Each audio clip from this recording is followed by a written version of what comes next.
I've driven through a lot of dark places in this country, but there's something about the Ozarks at night that feels different. The trees don't just block out the light, they absorb it. You could be standing under a full moon and still feel like you're trapped beneath a ceiling made of shadow. I remember thinking that as my RV's headlights carved a narrow ribbon of gold through the gravel road, winding deeper toward the creek. The forest seemed alive around me, whispering against the glass, pressing its damp breath through the air vents. I should have felt peace. That's what I came for.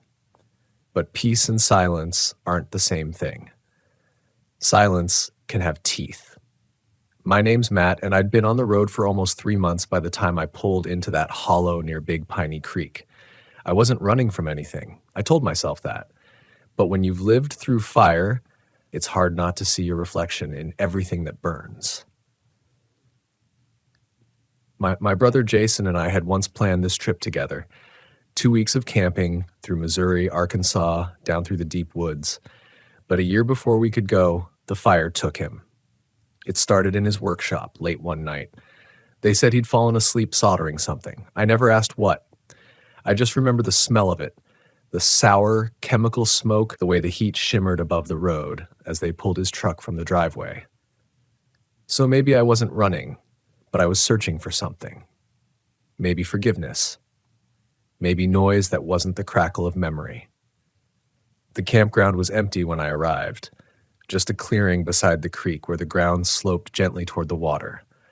The current murmured like someone talking in another room, too low to make out words.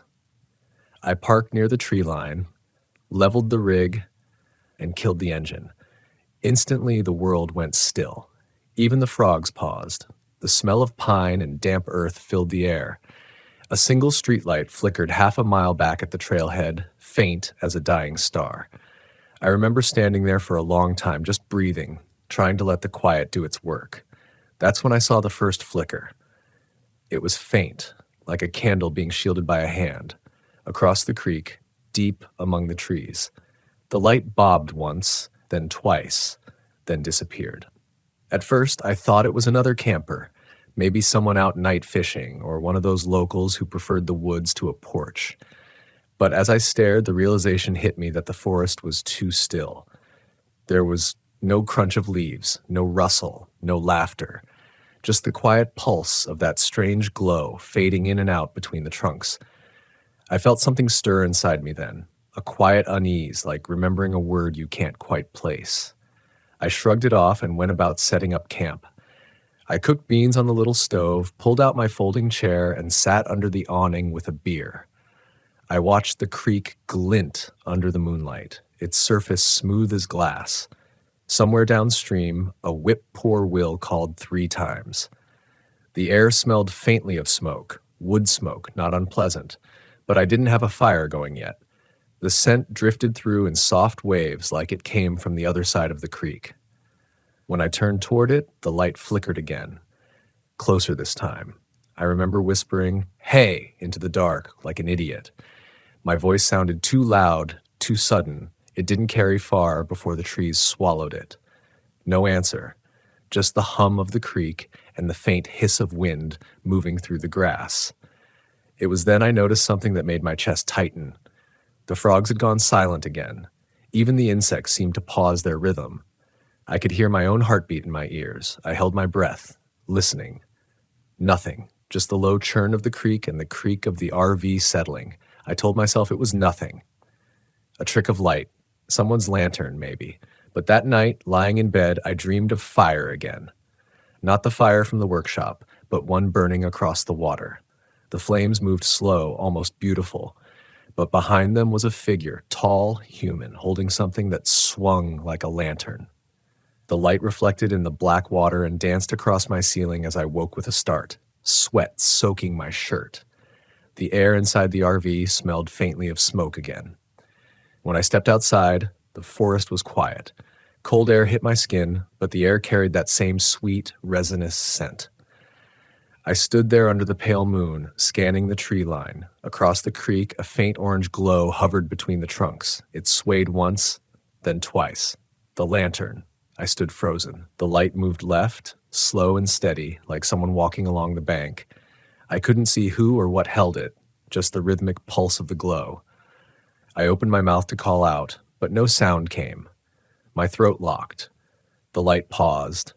Then it tilted, as though whoever held it had turned to face me. The reflection shimmered on the surface of the creek. That's when I saw the second light, behind me. I spun around so fast I nearly fell, but it was gone. The space behind my RV was empty, swallowed by shadow. The hair on my arms stood straight. I turned back toward the creek, heart pounding, but the first light had vanished. Only the faint outline of trees and fog remained. I didn't sleep after that. In the morning, everything felt too normal. The sunlight was bright, almost harsh, and the forest looked harmless again. The creek glittered with gold reflections. Birds chirped. I made coffee, trying to shake off the unease. Maybe I dreamed the whole thing. Maybe it was headlights through the trees. A local stopped by around noon, an older man in a blue Ford pickup with a bed full of cut firewood. He waved and leaned out the window. "You camping alone, son?"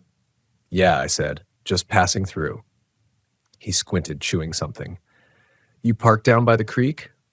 "That's right." He nodded slowly, then spat into a bottle. "You see any lights last night?" I froze halfway through a sip of coffee. "What kind of lights?" He shrugged. "Lanterns. Some folks say there's a man walks the banks out here, carries a fire that don't burn out. You keep your fires small, you hear? He don't like competition." I laughed, because that's what you do when you're nervous and you don't want to show it. "Just stories, right?" He didn't laugh. His eyes flicked toward the creek. "Stories keep people from doing stupid things. There's graves along that water older in the town. Folks vanish. Creek gives back what it wants." Before I could ask what that meant, he started the truck and drove off, leaving a swirl of dust in the sunlight. That night, I built a fire anyway. It was smaller than usual, but I kept it going. The flicker and pop steadied me. Flames have always been strange that way, dangerous and comforting at once.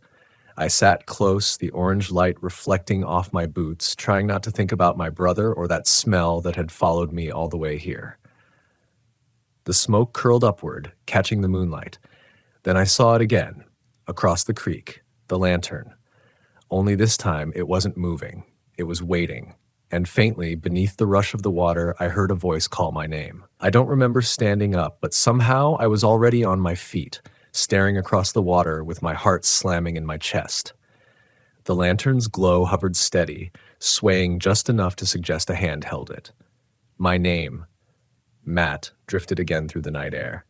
It didn't echo like a normal voice. It seemed to soak through the sound of the creek, threading itself inside the water's rhythm. I swallowed hard and whispered back, "Who's there?" No answer. The flame moved slightly, lowering as if whoever held it crouched down. Then, impossibly, it flared brighter, almost white. The reflection rippled across the current, bending like heat shimmer. I could feel warmth on my face, even though the lantern was at least 30 yards away. I told myself it was the campfire, but when I looked down, my own flames had dimmed to embers. The heat was coming from across the creek. That's when I noticed the smell again. Burnt wood, but underneath it something sharper. Oil. Tar, the scent of a workshop fire. I stumbled backward, my chair tipping over behind me. My boot caught on a root and I nearly fell into the fire. When I looked back across the water, the light was gone. Just the trees, just the night. I stood there for a long time, frozen, waiting for something else to move. But nothing did. The frogs resumed their song like someone had pressed play on the forest again. I sat down slowly, my breath trembling. You'd think that would have been enough to make me pack up and leave. But fear has a strange way of nesting in curiosity. The more frightened I felt, the more I needed to understand. I told myself I'd check it out in the morning, cross the creek, see if there were footprints or some logical explanation. By then, I could convince myself it was a trick of the light or some local pulling a prank. But when dawn came, and I finally made my way to the opposite bank, there wasn't a single footprint. The soil was soft, damp, and untouched. No broken twigs, no boot marks, no lantern, just a faint, oily residue clinging to the rocks where the water lapped. It stuck to my fingers like pitch, leaving behind a smell that burned the back of my throat. By noon, I'd made up my mind to leave. I packed everything into the RV, rolled up the awning, even started the engine. But the strangest thing happened. I couldn't make myself put it in gear. I just sat there with my hands on the wheel, staring at the creek. I thought about my brother again, how his hands had always been blackened from the tools he worked with. I thought about the way he laughed the day we talked about this trip and the look in his eyes when he said, "Let's do it right this time. No distractions, no deadlines, just us and the road." I never told anyone, but the night he died, I'd ignored a call from him. I was tired, busy, whatever excuse I gave myself. He'd left a voicemail I couldn't bring myself to delete. Even now, I think I left something burning. Maybe that's why I didn't drive away. Instead, I shut off the engine, got out, and walked back toward the creek. The afternoon light was soft, orange around the edges, filtering through the canopy. I followed the bank downstream where the water curved and widened. The air grew cooler there, almost heavy, and I started noticing things. Dark stains on the rocks, old scorch marks along the base of a few trees. Then, about 50 yards from camp, I found what looked like an old campsite. The remnants of a ring of stones, blackened with soot. A rusted lantern sat half buried in the dirt. It shouldn't have been possible. The glass was intact, but inside a tiny wick still smoldered, glowing faintly even though it couldn't have burned in years. I knelt down, and that smell hit me again. The same bitter, oily stench of smoke and metal. It wasn't nostalgia, it wasn't memory. It was exactly what I'd smelled the night they pulled Jason's truck out of his garage. And then, from somewhere behind me, the creek shifted. The sound deepened, slowed, like someone wading through it. I turned, and the light was there again, back at my campsite now, hovering beside my RV. It shouldn't have been able to move that fast. "Hey!" I shouted, my voice cracking. "Get away from that!" The lantern swayed once, as if in answer. Then my RV's headlights flicked on by themselves. The horn blared, a long, strangled sound that cut off mid-note. The forest went black. When my vision adjusted, the lantern was gone again, but smoke was rising from where my fire pit had been. I ran back up the bank, my boots slipping in the mud. The firewood was burning bright, higher than I'd ever seen it, roaring against the night that had come too early. I grabbed the bucket, doused it with water, and the flames hissed. But as the steam rose, I saw shapes in it, human shapes, bending and writhing as though caught mid-step. I stumbled backward, the bucket clattering to the ground. The smoke cleared, and something shone faintly in the ashes. A metal tag, blackened but legible. I picked it up and froze. It was Jason's. His old workshop keychain. I dropped it like it burned me. The air had grown hot again, oppressive, like the breath of an open oven. And then, through the shimmer, the lantern appeared for the third time. But now it wasn't across the creek, it was on my side. It swung gently from a hand that hung at the edge of the trees. I could make out the figure this time. Tall, thin, shoulders hunched. The light caught the shape of a face half hidden in shadow, skin slick with soot. The eyes glowed faintly, reflecting the firelight. "Jason?" I whispered before I could stop myself. The figure tilted its head, and for a moment I thought I saw him. The real him. My brother, smiling faintly, the way he used to after finishing a job well done. But then the mouth opened wider than it should have, and what came out wasn't a voice. It was the sound of crackling wood, a low roar like air being sucked into flame. The lantern flared, and the figure stepped closer. Every instinct told me to run, but my legs wouldn't move. My skin prickled. The smell of smoke thickened, crawling down my throat. The world narrowed to that burning light, that impossible warmth, and then the flame dimmed, just a little, enough for me to see what was inside the lantern. Not a wick, not oil, but something charred, curled like fingers. I staggered back, the realization hitting me so hard I nearly tripped over the fire ring. The lantern's glass glowed from within, but that wasn't a flame. It was something alive, smoldering, twitching in faint pulses like breath beneath embered skin.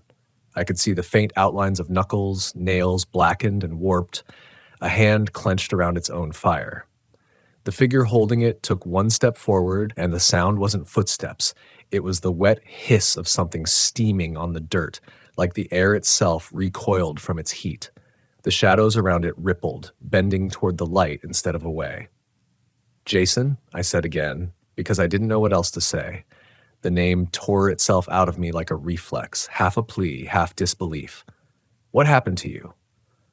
The figure paused. For one unbearable moment, everything went still.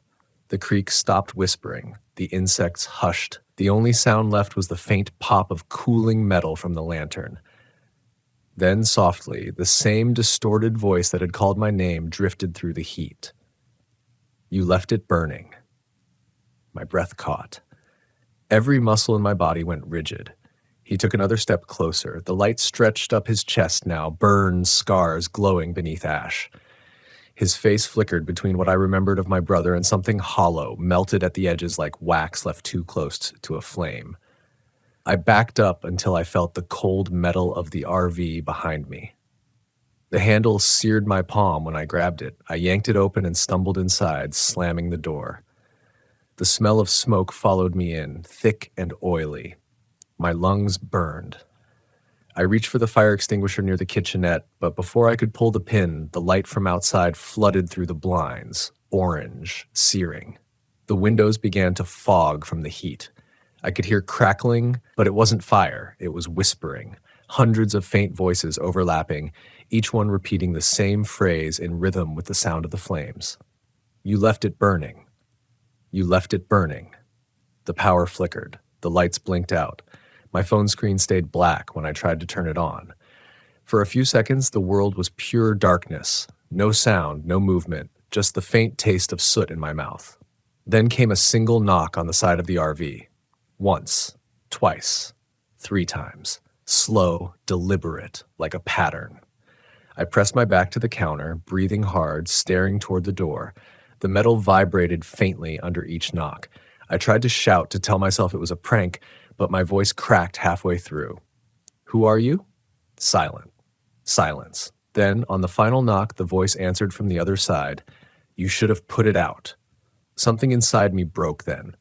I lunged toward the driver's seat, slammed the key into the ignition, and turned it. The engine roared, coughed, and caught. I didn't even check the mirrors. I threw it into drive and floored the gas. Gravel exploded under the tires as I tore away from the creek. The RV lurched up the dirt road, trees whipping past, branches scraping the sides like claws. In the rearview mirror, I could still see the glow, bright, unbroken, following me through the woods. It wasn't getting smaller, it was keeping pace. I drove until the forest thinned and the gravel turned to asphalt. My heart was hammering so hard I thought it might tear something inside me. When I finally dared to look back again, the light had vanished. For a long time, I just sat there on the shoulder, engine idling, trying to breathe. The night air pouring through the cracked window was cool again, almost sweet, but every inhale still carried that faint tang of smoke. I stayed parked there until the first blush of dawn touched the treetops.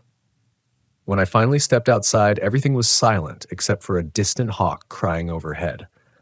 I walked around to the back of the RV, half afraid of what I'd find scorched into the paint. There was nothing, no burns, no soot, just streaks of dew catching the morning light. But when I opened the door, the smell hit me again, stronger this time. And on the table, right where I'd left my coffee cup the night before, sat the rusted lantern. I didn't touch it, couldn't. The glass was clean now, empty, as if it had never burned at all.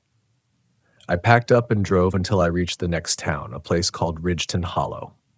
The first diner I saw, I went in and ordered black coffee just to have something to hold. The waitress noticed my hands shaking. She smiled kindly and said, "You look like you've seen the Lantern Man." The words froze me mid-sip. She nodded as if I'd confirmed it. "You camp by Big Piney?" I nodded. "Yeah, they still see him now and then. Folks say he's not a ghost, though. He's a warning. Shows up when someone brings something that should have burned away but didn't." "What do you mean?" I asked. She shrugged. "Regret, guilt, grief. You keep carrying it and he follows, trying to help you finish what you started. Her eyes flicked to my hand. Sometimes he leaves gifts. You get one? I didn't answer, but when I looked down, I noticed a faint black mark across my palm, shaped like a wick.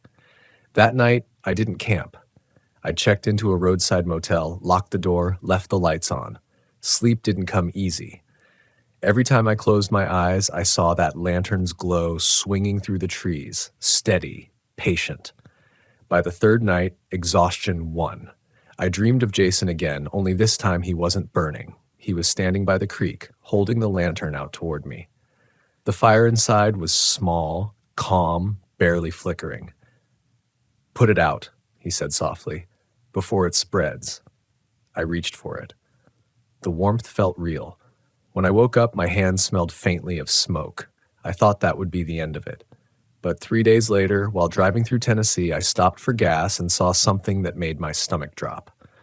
On the passenger seat, where I hadn't placed anything, lay a small streak of ash, and when I brushed it away, I found a single line burned into the vinyl. "You left it burning." I stared at it for a long time, the hum of the pump droning in the background. Maybe the old man at the creek was right. Maybe there are things out here that walk not to haunt us, but to remind us, to finish the fires we never put out. So now, wherever I camp, I keep a bucket of water by the fire pit. I never let the flames grow higher than my knees. And every night before I turn in, I whisper to the trees, "It's out. You can rest now." The forest never answers, but sometimes, just before dawn, I see a faint orange glow flicker across the water. Not close, not threatening, just watching. And I know he's still there, making sure I remember. My name's Evan Hart, and I've spent most of my life chasing quiet. Not the kind you find in a library or on some meditation app. I mean the kind that presses on your chest when you're 50 miles from anyone, the kind you can feel in your teeth. I've been living out of my Volkswagen Westphalia for the past 4 years, drifting between campgrounds in the Pacific Northwest, picking up odd jobs and trading stories with whoever happens to park beside me. I tell myself I do it for freedom, but truthfully, I think I do it because silence is the only thing that still feels honest. Last fall, I found myself in northern Idaho, somewhere between Sandpoint and the Canadian border. It was late September, the kind of cold that creeps in before the first snow, but after the last of the tourists disappear. I'd been driving for hours when I spotted a hand-painted sign nailed to a post, Whispering Pines Campground. 3 miles. The letters were flaking, the board tilted. It looked abandoned, which usually meant peace and solitude, exactly what I was after. The road leading in was a single lane of cracked asphalt swallowed by moss and needles. I rolled down my window as I drove, and the forest felt alive. Not in the poetic sense, but literally. The wind threaded through the tall pines like something searching, whispering faintly in tones that almost sounded like words. I laughed at myself for thinking it, but I swear the breeze seemed to shift whenever I spoke aloud, as if the forest was listening. When I finally reached the clearing, I found 5 empty RV slots, half sunk in dirt. A collapsed signpost near the entrance listed rules that no one had probably followed in years. Quiet hours, 9 p.m. to 7 a.m. I parked the van in the far corner, facing the tree line. The place felt strangely perfect, untouched, forgotten, still. That night, as I set up my small campfire, I noticed something odd about the trees. They were all leaning slightly toward the center of the clearing, like they'd grown that way on purpose, like they were bending to listen. I chalked it up to wind patterns or soil erosion. Rational explanations always come easier when you're alone. But when I turned off the lantern and tried to sleep, I heard it again. A faint shh, like someone whispering too close to my ear. It wasn't the wind. The sound came in intervals, soft, rhythmic, deliberate, then a pause, then again. I opened my eyes to pitch black glass. The forest beyond my windows was nothing but shadow. My breath fogged the air inside the van. The whispering continued, faint but close, circling. I forced myself to sit up, grabbed my flashlight, and cracked the sliding door open. The cold air bit my skin. The fire had burned to embers, and the woods loomed in complete stillness. I stepped out and swept the beam across the trees. The light caught on something pale, something that darted behind a trunk. I froze. It might have been a deer, maybe even my own reflection. But then I heard it again, from deeper in the woods this time, that same whispering hush, almost like a voice forming my name. Ivan! It was so faint that I almost convinced myself I'd imagined it. I stood there until the cold forced me back inside. I locked every door, turned off the light, and waited. The whispering stopped. Eventually, exhaustion won. By morning, the world felt normal again. I brewed coffee on my little propane stove, the smell cutting through the damp air. Birds were back, and the sunlight slanted through the trees in golden streaks. I felt stupid for being spooked. I told myself it was the wind, just the forest playing tricks. Later that afternoon, an old man in a rusted Ford Ranger pulled into the clearing.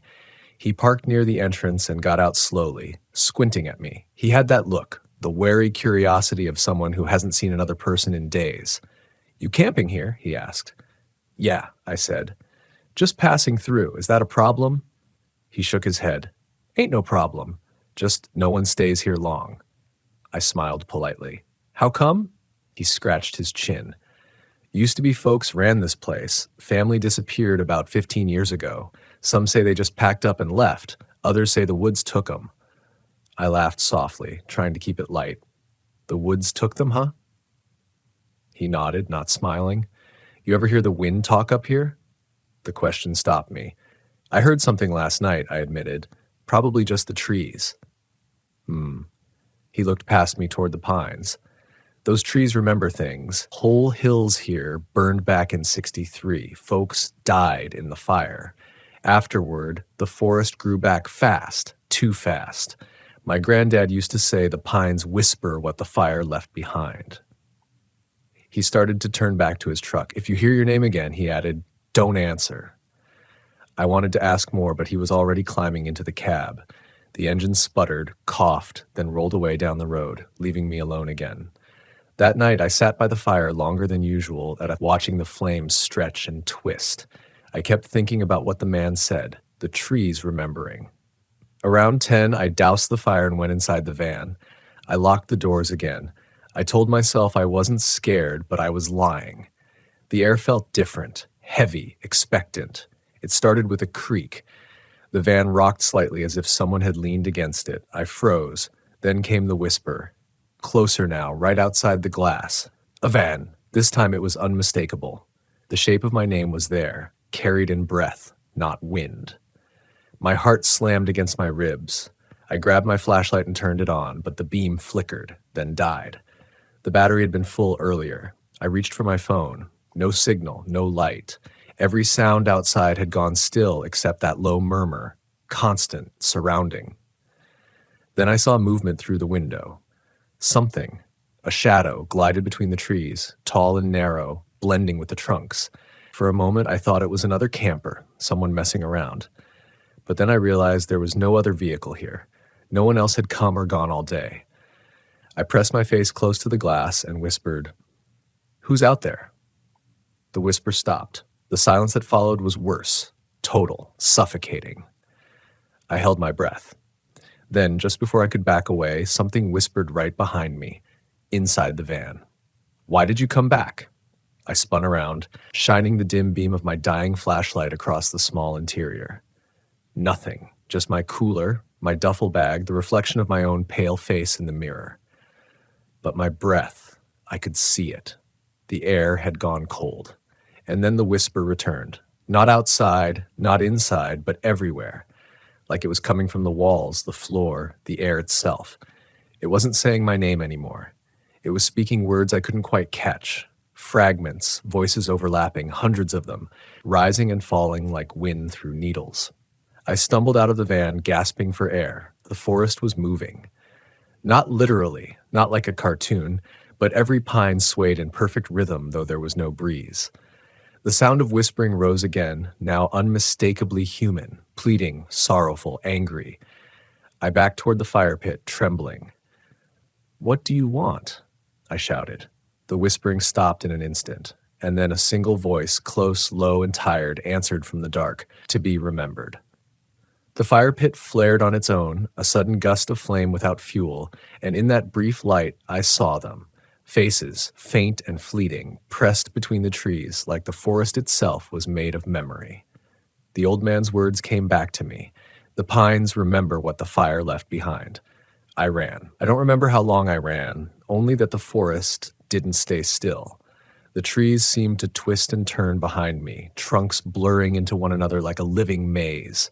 I kept glancing over my shoulder, half expecting to see someone following me, but all I saw were those shifting shadows and the faint shimmer of movement, as if the darkness itself was trying to catch up.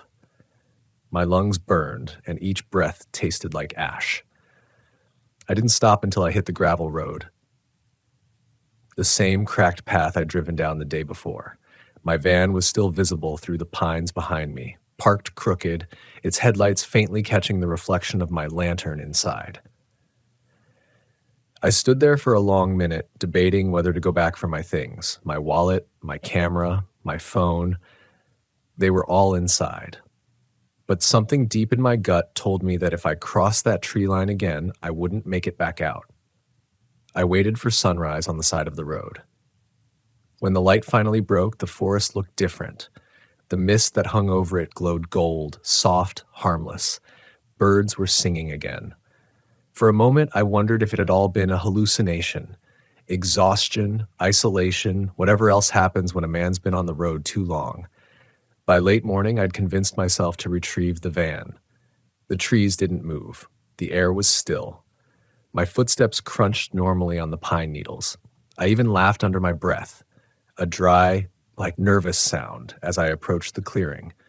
Everything looked untouched. My campfire was out. My folding chair was upright.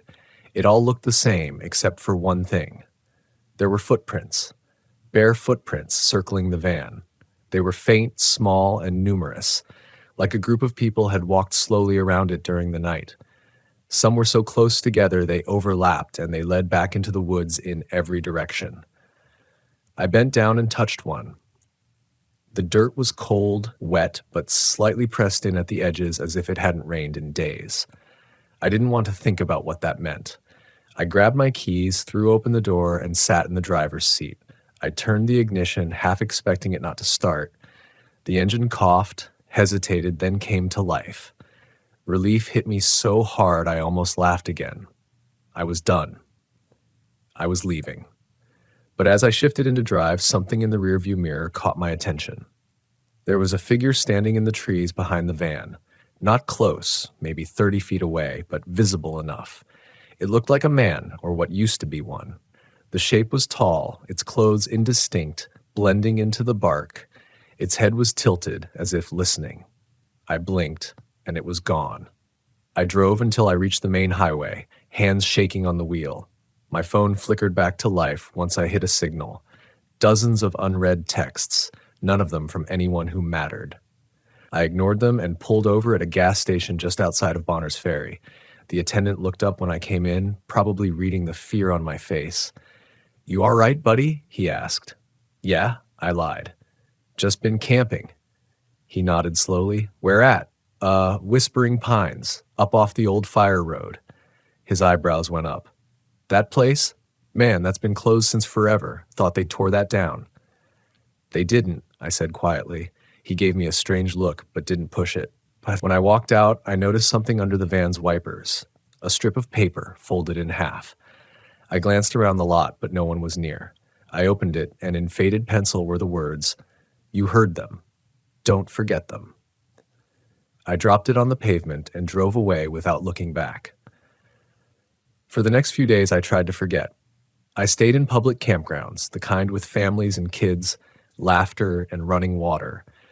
Every night I told myself it was over. But silence has a way of finding you again, no matter how loud you make the world around you. The whispers came back on the fourth night. It started faint, a breeze passing through a line of pines at a rest stop, but there was no wind that night. I heard them again near the river outside Kalispell, just as the sun went down, faint, rhythmic, whispering through the tree line. Not words this time, just sound. Still, it felt directed, purposeful. By then, I'd started recording everything, the air, the trees, my own voice describing what I saw. I played the recordings back during the day, hoping to find proof I was losing my mind. Most of the time, there was nothing, just static. But one file, recorded at 3 a.m. near the edge of a Forest Service road, had something different, a whisper, a woman's voice, distant and shaking. Evan. Then a second voice, deeper, angry, right over it. Leave us be. I replayed it again and again until the battery died. The next morning, I drove to the nearest ranger station. The man behind the desk looked maybe mid-40s, polite but distracted. His name tag read L. Walters. I need to report something, I said. Something happening out near Whispering Pines. He frowned. That place is on restricted land now. You're not supposed to camp there. I didn't know, I said, but there's something out there. Voices, maybe people. He held up a hand. You said voices? Yeah, like whispers, like. He sighed, leaning back in his chair. You're not the first to say that. Every couple of years, someone wanders up there and comes back with stories. Used to be a fire camp in that area back in the 60s. 57 people died when the wind turned. They never found most of the bodies. My throat went dry. So what are people hearing? He hesitated. Officially, nothing. But between you and me, sometimes the wind does strange things around old burn zones, carries sound differently. They say the trees still hold air from before the fire. I nodded, but it didn't make me feel better. Before I left, he added, You didn't take anything from the site, did you? Wood, soil, anything like that? I thought about the pine cone sitting on my dashboard.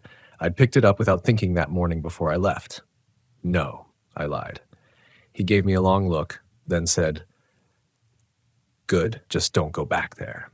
I drove for hours that day through Montana and into Washington, chasing sunlight that wouldn't stay. But no matter how far I went, the whispering followed. At first, only when the wind blew through pine trees, but soon, even when there were none. I'd hear it in parking lots through open car windows, faintly beneath static on the radio. Always the same tone, always the same rhythm, like the forest breathing somewhere behind me. One night, parked along the coast, I finally looked at the pine cone again. It had darkened, the edges almost charred, though I hadn't burned anything since. When I picked it up, the inside crumbled to ash. That was when I realized the truth. Whatever the forest remembered, it remembered through me. I didn't sleep for 2 days after that. The van became more like a cell than a home. The same narrow space I'd once loved for its solitude now felt like a trap with windows. Every time I closed my eyes, I heard the whispering, not just in my ears, but somewhere beneath my skin, like the sound was inside me, echoing from my own bones. I drove with the radio blasting, engine roaring, windows open. Still, beneath it all, that faint murmur persisted, threading through the noise like it knew I was trying to drown it out. By the time I reached Olympic National Forest, I was running on caffeine and fear.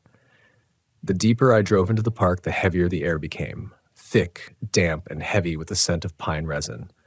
I told myself I'd stop for one night, sleep properly, and finally shake this off. Maybe all of it had been a hallucination. Sleep deprivation, paranoia, stress. The mind plays tricks when it's alone too long.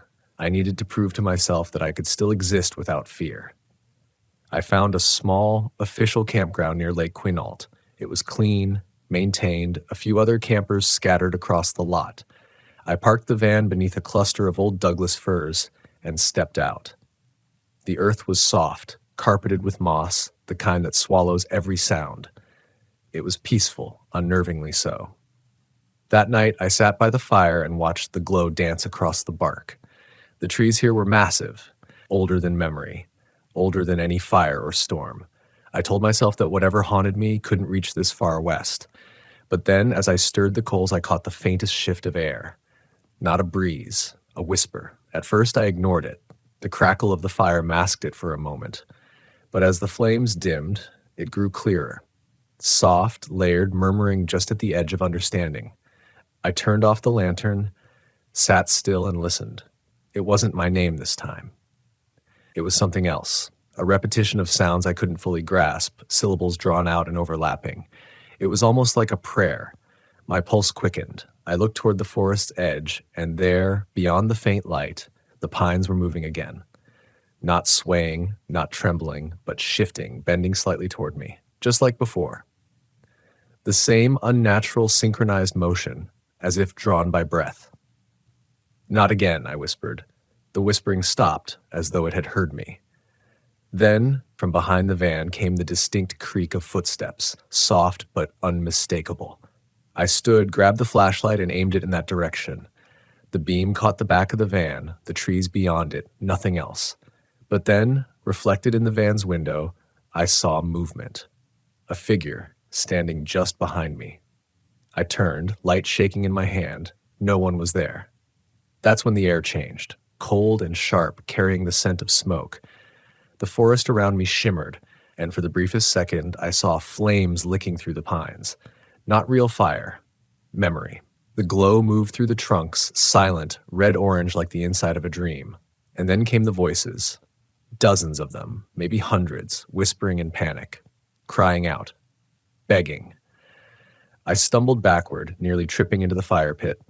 The sound grew louder, a rush of wind, a roar of agony, like the forest was reliving something ancient and terrible. Then, cutting through it all, a single whisper came clear. "You took us with you." I clamped my hands over my ears. "No," I shouted, "I didn't take anything." The whisper came again, closer this time. "You carry us." I looked down at my hands, and they were streaked with soot as if I'd been handling burnt wood. I stared at the van. Its silver paint reflected the firelight strangely, rippling, almost melting. For a moment I thought I saw faces pressed against the metal, like something was trying to get out. I threw myself into the driver's seat and started the engine. The headlights cut through the fog as I peeled out of the campground, tires spitting gravel. My heart hammered so hard I thought it would break. The radio came on by itself, static at first, then faint voices weaving through it. I hit the dial, turned it off, but the whispering didn't stop. It filled the van, swirling around me like the forest had followed. Hours passed before I finally saw a town's lights in the distance, small, dim, but real. I pulled into a deserted diner parking lot and shut off the engine. The silence that followed was so deep it hurt. I sat there until dawn, gripping the steering wheel, waiting for something else to happen. But nothing did.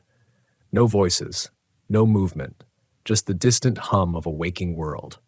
When the sun rose, I looked at myself in the rearview mirror. My face was pale, hollow, eyes bloodshot. There was ash along my jawline. My fingertips were blackened too.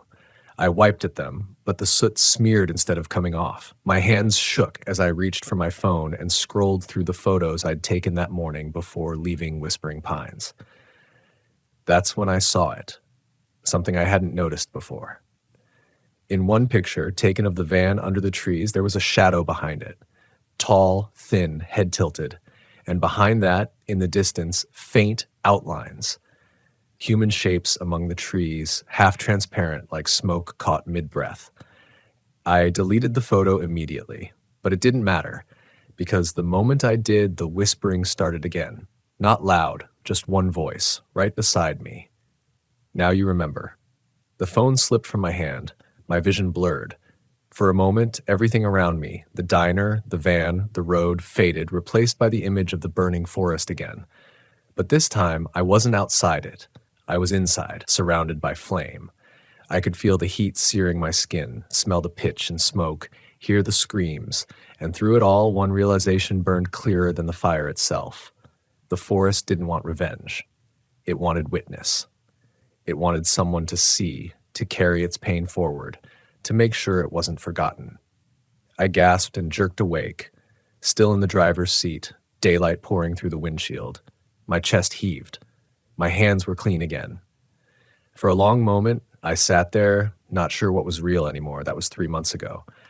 Since then, I haven't camped once. I sleep in parking lots, truck stops, anywhere without trees. But sometimes when the wind moves through distant branches, I still hear them, faint, rhythmic, patient. They don't whisper my name anymore. They whisper theirs, and I whisper back. The road always changes when October comes. The same highways that once felt open and forgiving start to look older, quieter, like the country itself is holding its breath. The sun doesn't warm the same way, and the asphalt doesn't shine like it used to in summer. Every shadow stretches too long, and every town feels like it's waiting for something. My name's Mark Weston, 42 years old, from Tucson, Arizona. I've been living out of my RV for almost 3 years now. It started as freedom, a way to reclaim something I lost after a divorce that hollowed me out. I figured life on the road would remind me who I was. It did in some ways. But I also learned that the farther you drive from the world, the closer the dark gets to you. That October, I took off on a solo trip up through the Rockies, chasing the last of the autumn colors. I told myself it was about the photography, capturing the gold and crimson of the leaves before they vanished. But that wasn't the truth. I was restless. Something in me wanted to test the edges again, to see if I still had the nerve for isolation. I didn't realize how far that test would go. The first RV park I stopped at was a place called Wind Hollow Campground, outside a little Colorado town that wasn't even on my map. It sat right off an old highway loop, tucked behind cottonwoods whose branches looked like twisted fingers. The sign out front was faded. Just the words Wind Hollow burned into a plank that swung on rusted chains. I should have known from that alone that the place wasn't right. When I pulled in, there were only 2 other RVs. Both looked abandoned, flat tires, mildew crawling up the sides, and one with curtains drawn tight like someone never wanted to be seen again. I parked near the creek, plugged in, and told myself I'd just stay one night. The air was cold enough to bite. There was no manager's office, no welcome packet, no Wi-Fi password. Just a coffee can nailed to a post with a handwritten sign that said, "Pay here, honesty box." That night, the wind picked up. The cottonwoods rattled like dry bones. I was sitting inside editing photos when I heard something or someone walking outside my RV. Slow, careful steps, crunching on the gravel. I froze. My first thought was that it was a bear, but then I heard a faint whistle, not an animal sound. It was human, low, tuneless, and wandering. I turned off the lights and peered out the small side window. The moonlight gave just enough visibility to make things worse. I saw a figure, thin, stooped, standing between the 2 old RVs. The whistle stopped. The head turned toward mine, and I swear, even through the dark, I could feel his eyes find me. I didn't move, didn't even breathe. After what felt like a minute, the figure turned and disappeared behind one of the empty RVs. I told myself it was a local, maybe checking if anyone was stealing.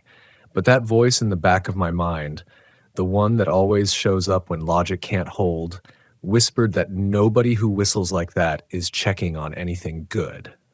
I slept with my flashlight in hand that night, though I don't think I really slept at all.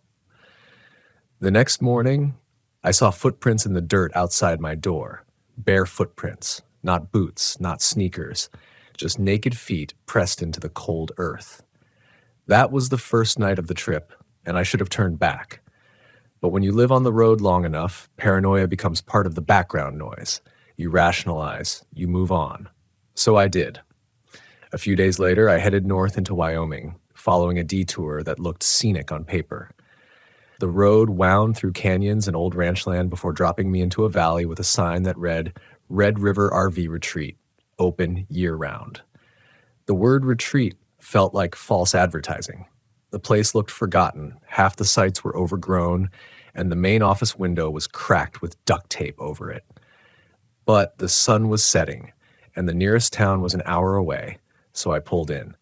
A man came out of the office as I parked. Mid-60s, gray beard, wearing a denim jacket that looked like it had survived a few decades of winters. His name tag, if you could call it that, was just a strip of duct tape with Al written in Sharpie. "Not many this time of year," he said, handing me a map of the park that looked photocopied 20 years ago. "You'll have your pick. Stay close to the light posts if you can. They're reliable." I asked what he meant by reliable, but he just smiled. Not the kind of smile that invites more questions, the kind that shuts the door. I picked a site near the back under a half-dead pine tree. The place was silent except for the wind scraping across the metal awnings. Around midnight, I was woken by what sounded like crying. A woman's voice far off but getting closer.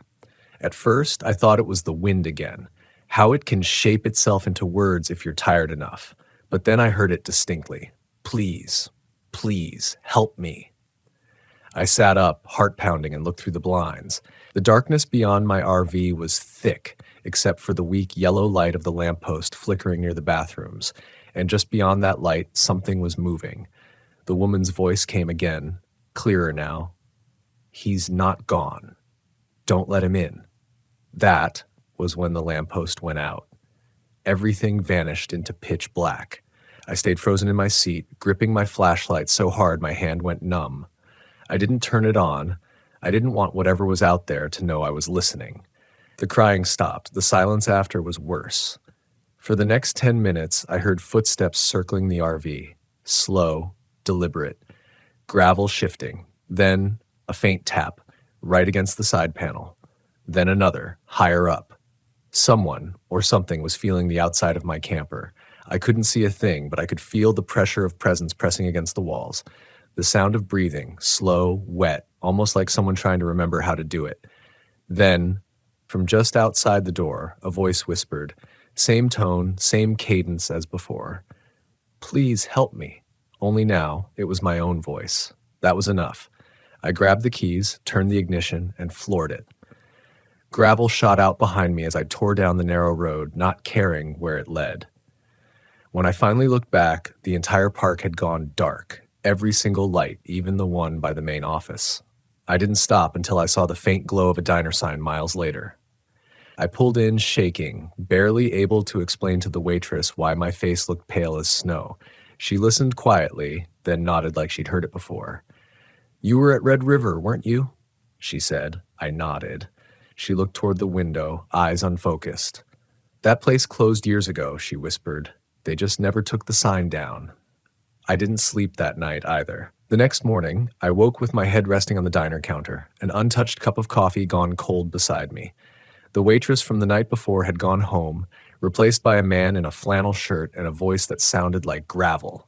When I asked if he knew anything about Red River RV Retreat, he just frowned. Red River? He repeated, scratching his jaw. That place got washed out in a flood back in 2001, took out half the valley. Ain't nothing there but concrete pads and a lot of stories that don't make sense. He must have seen something in my face because he stopped wiping the counter and leaned closer. You didn't stay there, did you? I wanted to tell him no. Wanted to laugh, say it was a mix-up. But the silence between us said everything. He shook his head, muttered something about folks who don't listen to the seasons, and poured me another cup of coffee. I left town before the sun cleared the ridgeline, steering north through the chill fog. The air felt heavy, wet, with the kind of silence that only exists far from people. Every mile I drove, I tried to convince myself that what happened at Red River was exhaustion, a trick of isolation, some warped product of being too long on the road. But part of me knew better. By the time I crossed into Montana, the leaves had turned completely. Whole forests of aspen looked like they were on fire, glowing gold beneath a bruised sky. I pulled off the main highway onto a smaller road marked Route 2 Mullen, a stretch that wasn't even paved all the way through. My GPS kept losing signal. Eventually, it just froze, a blue arrow hovering over a blank gray patch.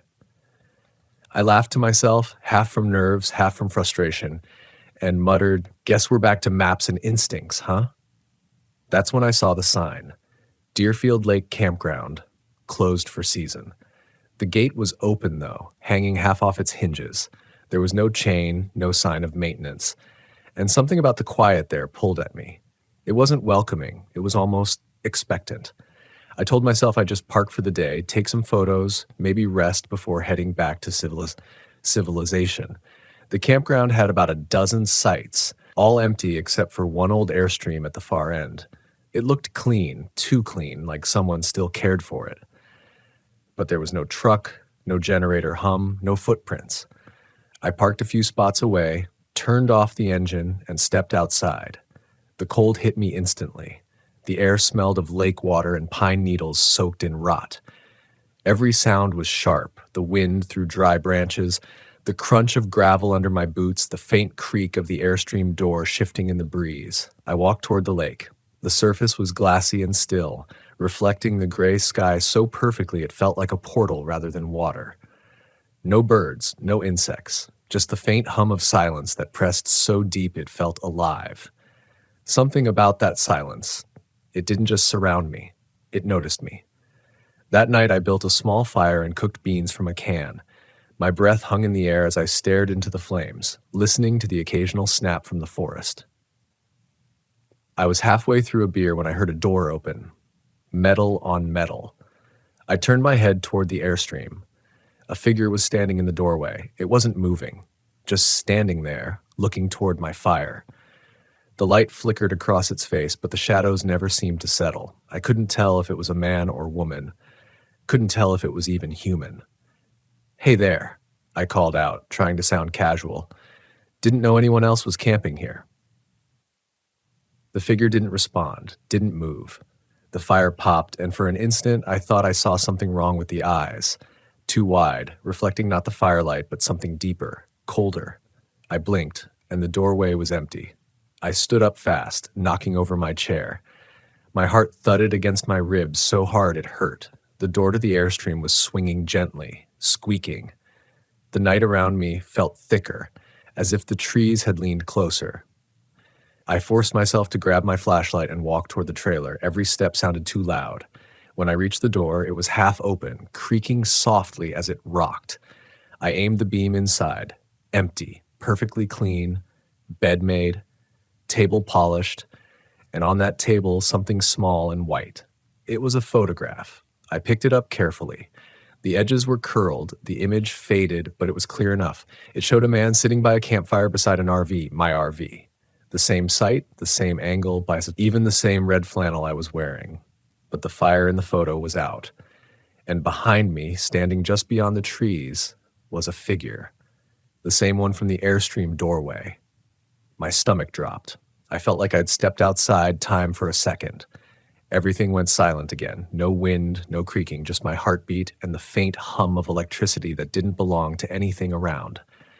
Then, from somewhere deep in the woods, I heard a sound I'll never forget. It wasn't quite a scream, more like the air itself was being pulled through something wet and hollow. It rose and fell in long, uneven breaths, like something too big to see was trying to learn how to breathe. I ran. I didn't care about the photo, the fire, or even my folding chair still sitting by the lake. I sprinted back to the RV, slammed the door, locked it twice, and turned every light on. The glow filled the small space, but it didn't feel safe. Outside, the darkness moved. Something brushed against the back window, a slow drag like fingers across glass, then another on the side panel, then 3 knocks. Not loud, deliberate. I whispered to myself, "You're hearing the wind. It's just the wind."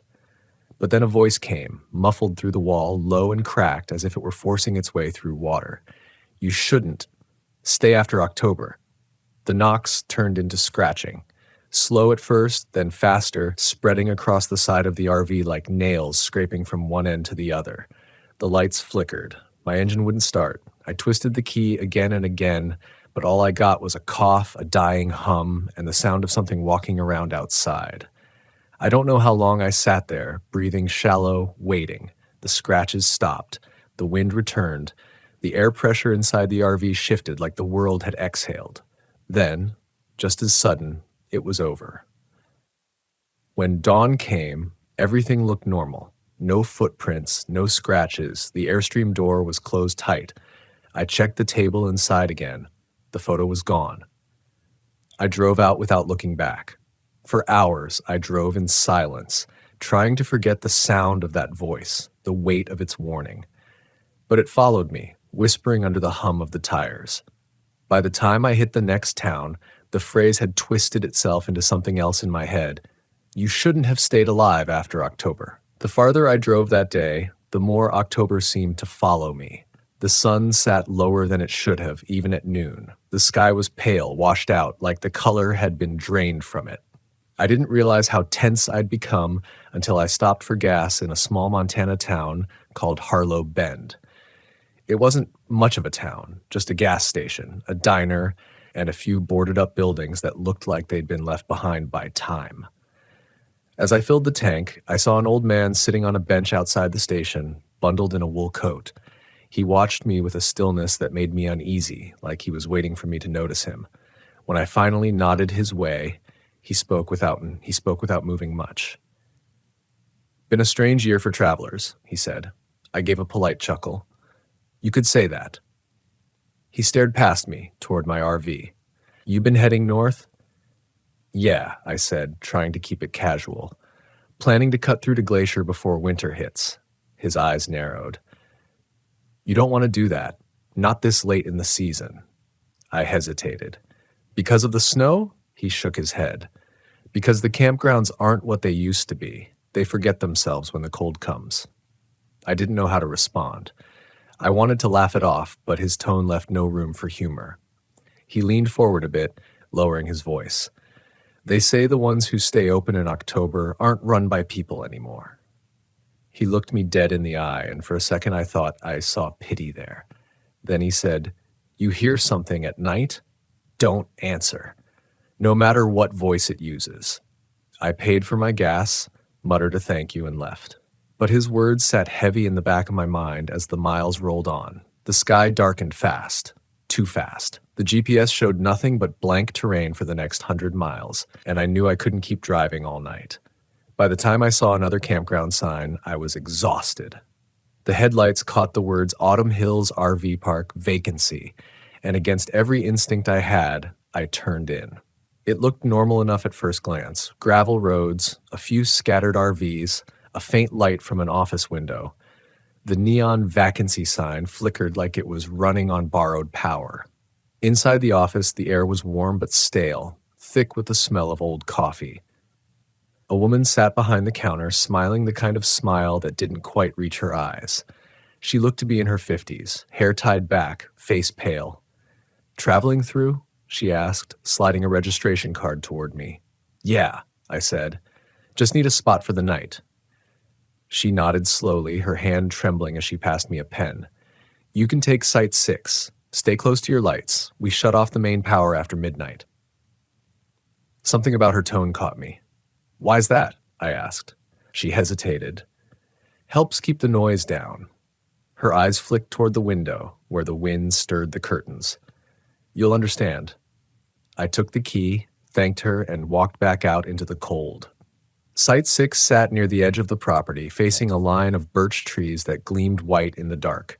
I hooked up power, locked the doors, and made a small meal, trying to calm my nerves. The place seemed quiet enough. A dog barked once in the distance. A truck door slammed somewhere down the row. Normal campground noises. But as midnight crept closer, the normalcy began to decay. The lights outside dimmed. The hum of electricity faded until there was only silence. Not the natural kind, but that deep, hollow kind that feels intentional. Then came the sound. At first, it was just the rustle of leaves. Then a faint tapping on the window. Slow, rhythmic. I turned off my interior light, thinking maybe it was a branch hitting the glass. But the tapping moved, from one window to the next, then the door. Something brushed against the handle, gently, almost curious. I grabbed the flashlight, but before I could move, a whisper came through the thin metal wall. "Maul." "Mark." My heart stopped. It was my voice again, just like before. Same tone, same inflection, only slower, like someone was replaying it from memory. Then another voice, different this time. A woman's. "You made it, Mark, you made it to the last stop." The tapping stopped. The air thickened, and for a moment it felt like the RV itself was breathing, expanding and contracting with slow, wet gasps. I couldn't move, couldn't even blink. Then the power surged. The lights flickered on and off. In the split-second flashes, I saw shapes outside the window, human outlines, dozens of them, all standing still facing my RV. Every light went out at once. The silence after was total. I fumbled for the keys, praying the engine would turn over. When it finally roared to life, something slammed against the side of the RV so hard it rocked on its tires. I threw it into drive, tires spitting gravel, headlights catching glimpses of pale faces through the birch trees. They weren't people. Their skin looked gray, eyes black pits, mouths open but not screaming, just moving silently, as if mouthing words I couldn't hear. As I tore down the dirt road, the headlights flickered again, revealing the park sign one last time as I passed it. Only now the letters had changed. Autumn Hills RV Park, closed since 1998. The engine screamed as I floored it, gravel flying like gunfire beneath the tires. I didn't look back again. Not when the lights behind me went out, not when I thought I heard footsteps keeping pace beside me. When I finally reached the highway, I drove until the first hint of dawn turned the horizon gray. My hands ached from gripping the wheel so tight. Every time I blinked, I saw those faces, the hollow eyes, the unmoving mouths. I pulled into a rest stop around 7 a.m. and killed the engine. The air outside was crisp, alive again. I stepped out, feeling the sun hit my face for the first time in what felt like weeks. But something was wrong. The front of the RV was splattered, not with mud, not with bugs, but with handprints. Hundreds of them. Pale, dust-gray smears covering the windshield and doors, some large, some small, some smeared across the glass as if reaching for me mid-run. And in the center of it all, written in what looked like ash, were 5 words: "See you next October." I stood there for a long time, unable to move, unable to speak. Somewhere in the distance, a crow called, the sound sharp and cutting through the stillness like a reminder that the world was still real, still mine, for now. That was the last night I camped in October. I still live on the road, still travel the back highways when the weather warms, but when the leaves start to turn, I head south, far as I can go. Because I know now that there are places out there that wake up when the travelers stop coming. Places that feed on silence, on loneliness, on the thin line between memory and echo. And sometimes, late at night, when I park under the desert stars, I swear I can hear them again, tapping on the edge of the wind, whispering in my own voice. I've always believed that silence is what you make of it. Some people hear peace in it. I hear questions. My name's Evan Rhodes, 43 years old, and I've been traveling across the western United States in a rebuilt 1996 Winnebago ever since my divorce 3 years ago. The thing rattles like it's full of marbles, but it's my escape, my way of keeping motion in a life that otherwise might have collapsed in on itself. I film campgrounds, small lakes, forgotten rest stops. I post them online, little travel diaries no one really watches. It's less about being seen, more about recording proof that I still exist. That summer, I parked my RV on the edge of Larkspur Lake, a quiet, deep-cut body of water hidden in the northern Idaho panhandle. No big signs, no facilities, no crowd. Just an unmarked gravel pull-off off Route 200, where the pine line dips and a narrow trail curls down to black water. The air had that smell of wet moss and iron, the kind of smell that tells you the water's deeper than it should be. I remember stepping out and hearing how the forest seemed to pull sound out of the air. No insects, no birds, just wind moving through fir needles and something beneath it like faint vibration, a resonance I felt in my chest more than I heard. The locals in the last town, Clark Fork, warned me that Larkspur was bottomless. One old man at the diner said that if you sank a tree in it, the trunk would never rise, because the water was too cold and too dense to let it float. I laughed, told him I'd seen stranger things. He looked at me with that pale northern stare that doesn't try to convince. It just lets you know he's not joking. That night, I parked near the lake's slope, leveled the rig, and sat outside with a small campfire, the water barely visible beyond the line of cattails. The surface was still as oil. The moon hadn't risen yet, and the light from the fire just made the darkness behind it feel thicker. I remember recording a short monologue for my video, something like, Larkspur Lake, June 12th. Perfect solitude, nothing but the trees and the quiet. I played it back, but there was something odd. In the background, behind my voice, I could hear what sounded like a low hum, maybe mechanical, maybe organic. I checked the RV generator. It was off. Checked my phone. Full signal, but no interference. When I listened again, the hum wasn't there. I slept with the window cracked. The night had that cool humidity that sticks to your lungs. Sometime after midnight, I woke to what I thought was someone walking outside. The soft crunch of gravel. Slow steps circling the RV once, maybe twice. I held my breath, waiting for the shadow to pass the window, but it never did. The steps stopped near the rear bumper, right where the waterline started, and then nothing. Just the quiet again, thicker now, pressing into the walls. I finally forced myself up, flicked on my flashlight, and looked out. The beam caught the mist rising off the lake, swirling like breath, but no footprints, no movement. Just that faint ripple in the water, spreading out like something had slipped beneath the surface. By morning, everything felt normal again. Almost embarrassingly so.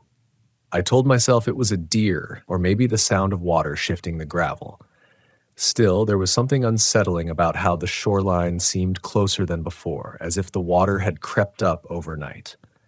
I brewed coffee, took my camera, and walked down to the lake's edge.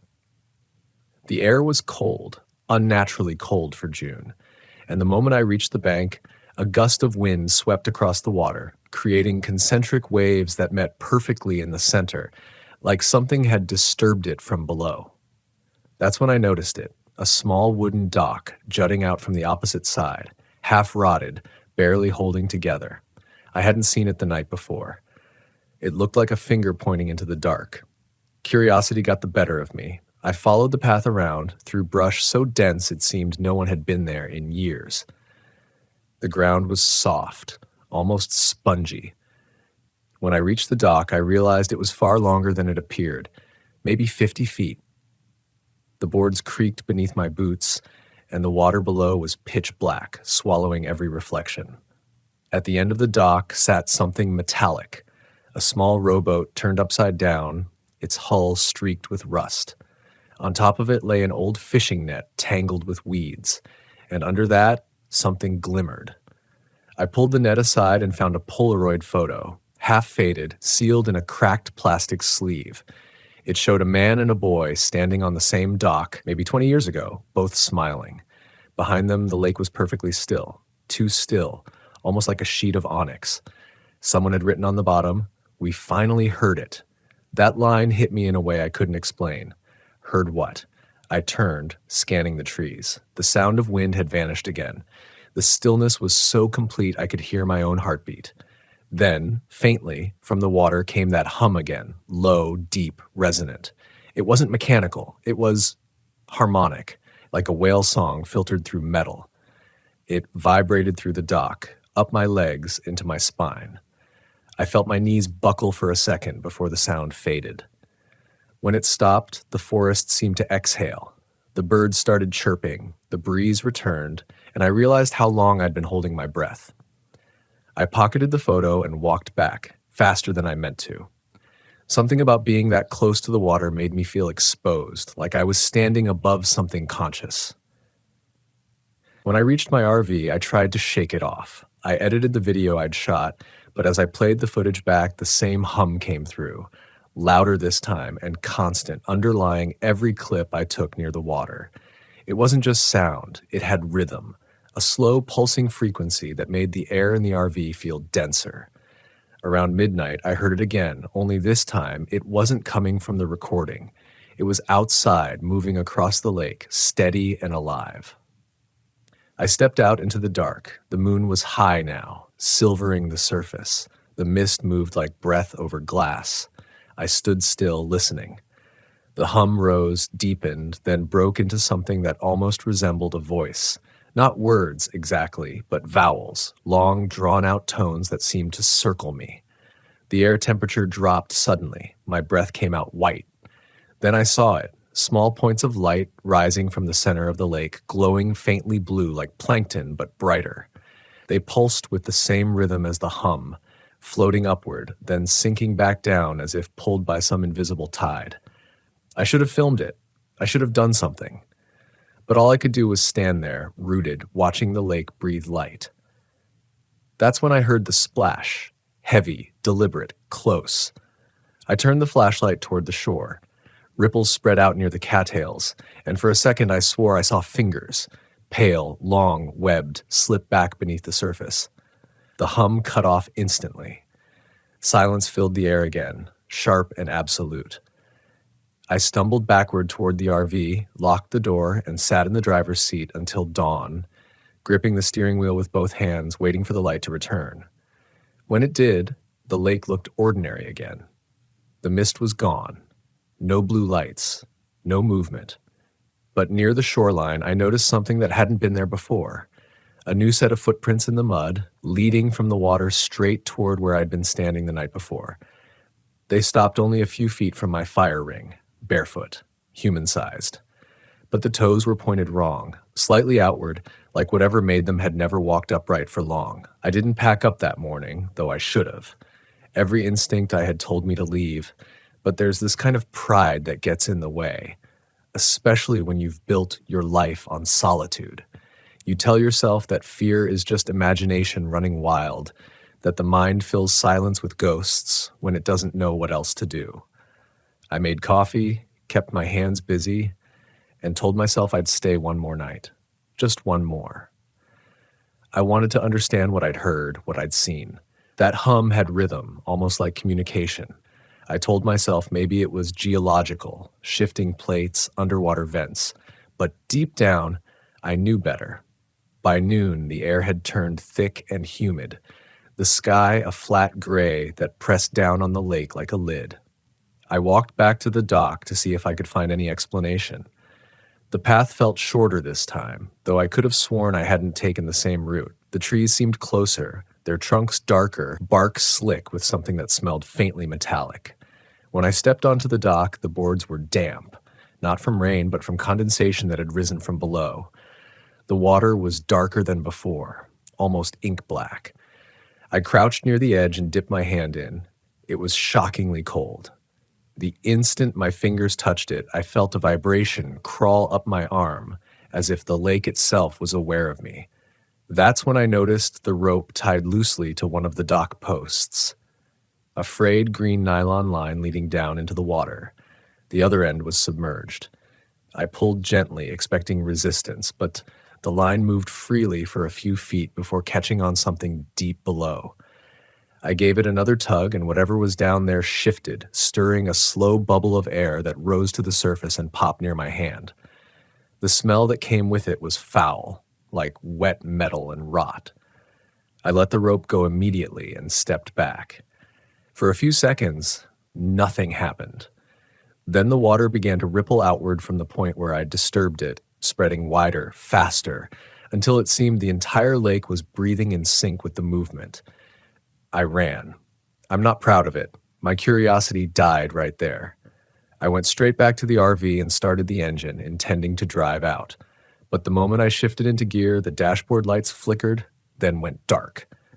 The engine sputtered, coughed, and died. Total power loss. I sat there for a minute, breathing hard, the keys still turned in the ignition. Then I saw movement outside the window. Faint, gray shapes moving along the tree line, too slow to be human, too tall to be deer. The mist had returned, thicker than before, rolling off the lake in waves. It swallowed the trees, the road, everything. I tried my radio, my phone, nothing. No signal. It felt like the world had shrunk to a mile-wide pocket of fog, and I was sitting dead center in it. I grabbed the Polaroid again, the one I'd found on the dock, hoping for some detail I'd missed. There was something faint in the lower corner, a reflection in the water behind the man and boy, a shape, long, curved, almost serpentine. I hadn't noticed it before, but once I saw it, I couldn't unsee it.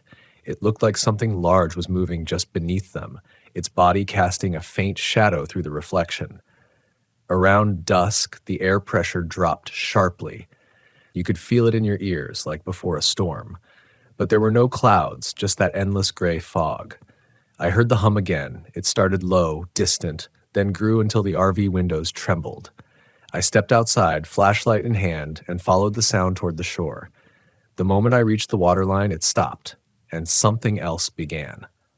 A voice. It wasn't a hum this time. It was clearer, layered like several voices speaking at once. My name. It said my name, Evan. It came from the lake, not from the surface, from beneath it.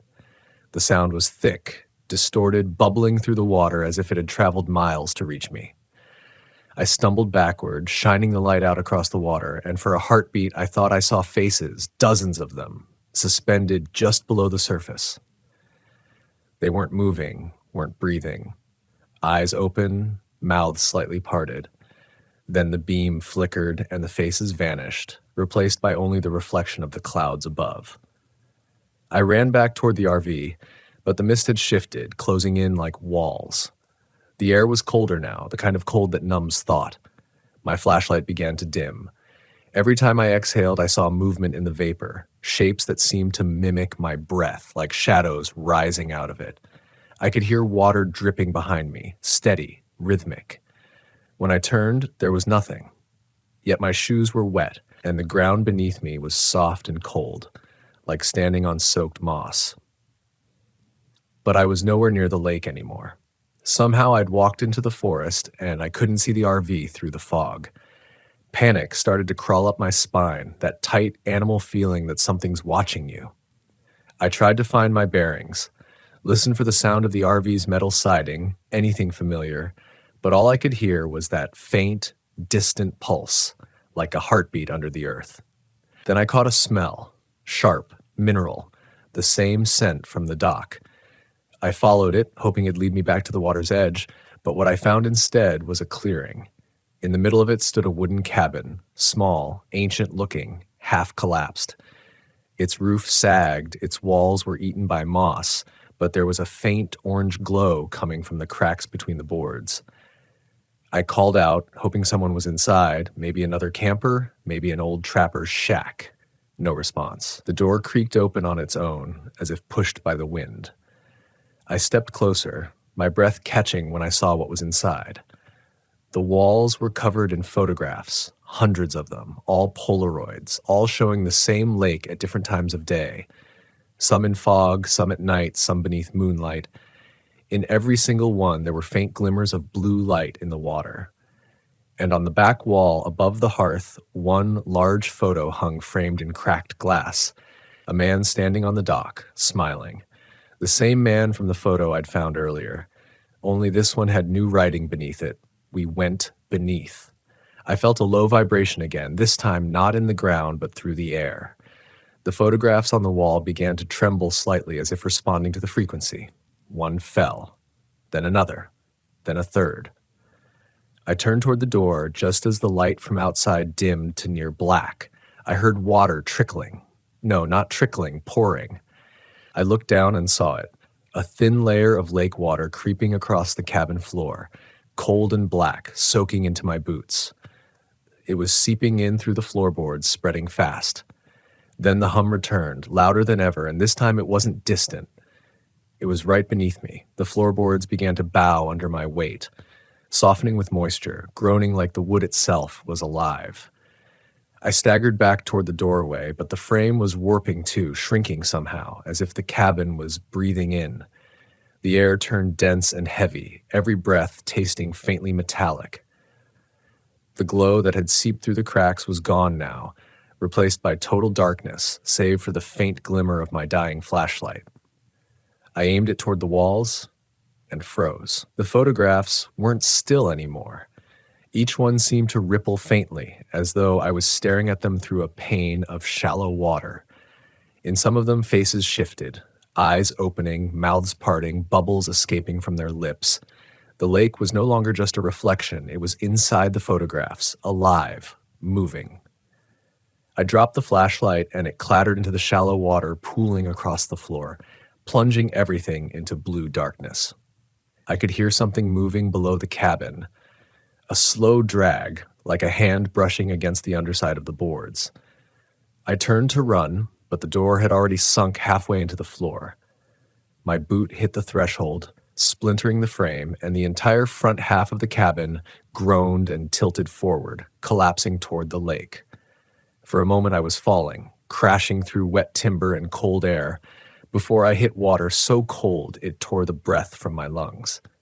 Everything went black for a second. Then I opened my eyes underwater. The world beneath the surface wasn't what I expected. The light from above was gone, replaced by a vast, endless blue that glowed faintly from nowhere and everywhere at once. The lake floor sloped downward, deeper and deeper, the bottom obscured by a haze of drifting silt. The cabin had sunk beside me, its roof dissolving into the murk, and around me, were figures. Dozens of them. Human shapes floating upright, motionless. Their faces were pale, their eyes open. Some looked young, some ancient. They swayed gently as if pulled by a slow underwater current. I wanted to scream, but all that came out were bubbles. Then, from the deep below, I saw movement, something vast, stirring the sediment. A shape almost indistinguishable from the darkness itself rose upward, slow and deliberate. It wasn't a creature in any sense I recognized. It was more like a structure, a body formed from currents and sound, light and shadow. It pulsed with rhythm, the same rhythm as the hum that had haunted me for nights. The figures in the water began to turn toward it, one by one, their heads angling in perfect unison. The hum vibrated through my chest, through my skull, resonating in my teeth. It wasn't sound anymore. It was inside me. I felt a pressure in my ears, sharp and sudden, my vision blurred. Then I saw flashes, memories that weren't mine. The man and the boy from the photo standing at the dock, the boy pointing down into the water, the man smiling, the boy slipping forward, falling in, the man jumping after him. Then only ripples spreading wider and wider until they became the entire lake. I saw the man's face again later, years older, walking through fog with the same hollow eyes as the figures around me. Something touched my leg, a hand. It was cold, weightless, pulling gently downward. I kicked free, breaking toward the surface, though I couldn't tell which way was up anymore.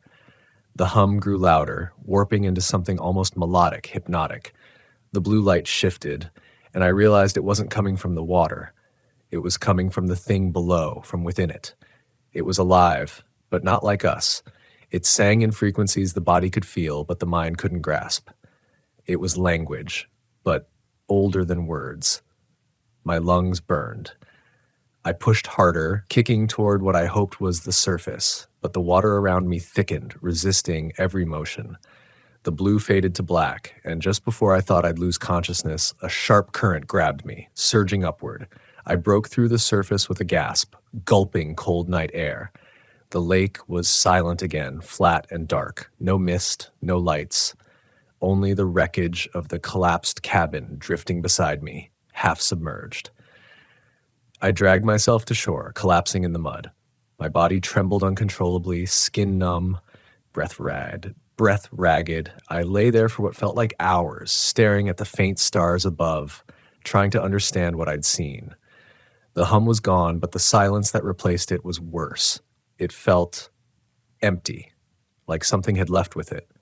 When I finally stood, dawn was breaking over the tree line.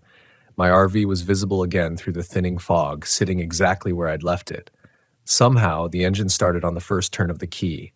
I drove until the lake was nothing but a memory in the rearview mirror, but even then, I could still feel it, that vibration deep inside my chest, faint but constant, like an echo that refused to fade. 3 days later, I stopped at a rest area near Bonner's Ferry to upload the footage from my camera. I told myself I'd delete it after.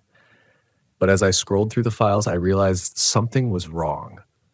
Most of the video was gone, corrupted. The screen showed only static and flickering blue, all except for one clip, the last one, recorded without my memory of doing it. The timestamp matched the night I fell into the lake. I played it. The camera was pointed at the water, perfectly still. Then, slowly, the surface began to distort, forming faint ripples. Something rose up just beneath it, not breaking through, but pressing against it from below, distorting its shape like a face under plastic. It lingered there for a full minute, unmoving, until the hum began again, low, deep, filling the room even through my laptop speakers. And then it spoke. Not in words, but in tone. The same sequence I'd heard before, the one that pulsed through my bones underwater, the same one I'd felt in my chest ever since. My reflection flickered faintly on the screen, and for a moment, I thought I saw another reflection behind mine, pale, motionless, its eyes open. I slammed the laptop shut. The hum stopped instantly, like a cord had been cut. But when I pressed my palm against my chest, I could still feel it. That faint rhythm, that impossible resonance. I don't think it ever left me. I never went back to Larkspur Lake. I don't even tell people it exists. But sometimes when I camp near water, when the air goes still and the night turns too quiet, I feel it again. Faint, distant, almost tender. Like something beneath the surface is listening, waiting for me to answer. And sometimes if the wind is just right, I swear I can hear it hum back. I've learned to live with that sound now, or at least to pretend I can. It comes at the edges of sleep, a low vibration in the chest like the resonance of distant thunder through wet soil. Sometimes I wake to it, thinking it's the hum of the refrigerator in the RV or a passing semi on the highway, but then I remember I'm parked alone, deep in some stretch of forest where the only sound should be wind and rain. That's when I realize it's coming from me, from somewhere deep inside my ribcage, steady and faint, like a second heart learning to beat in a different language. It's been almost a year since Larkspur.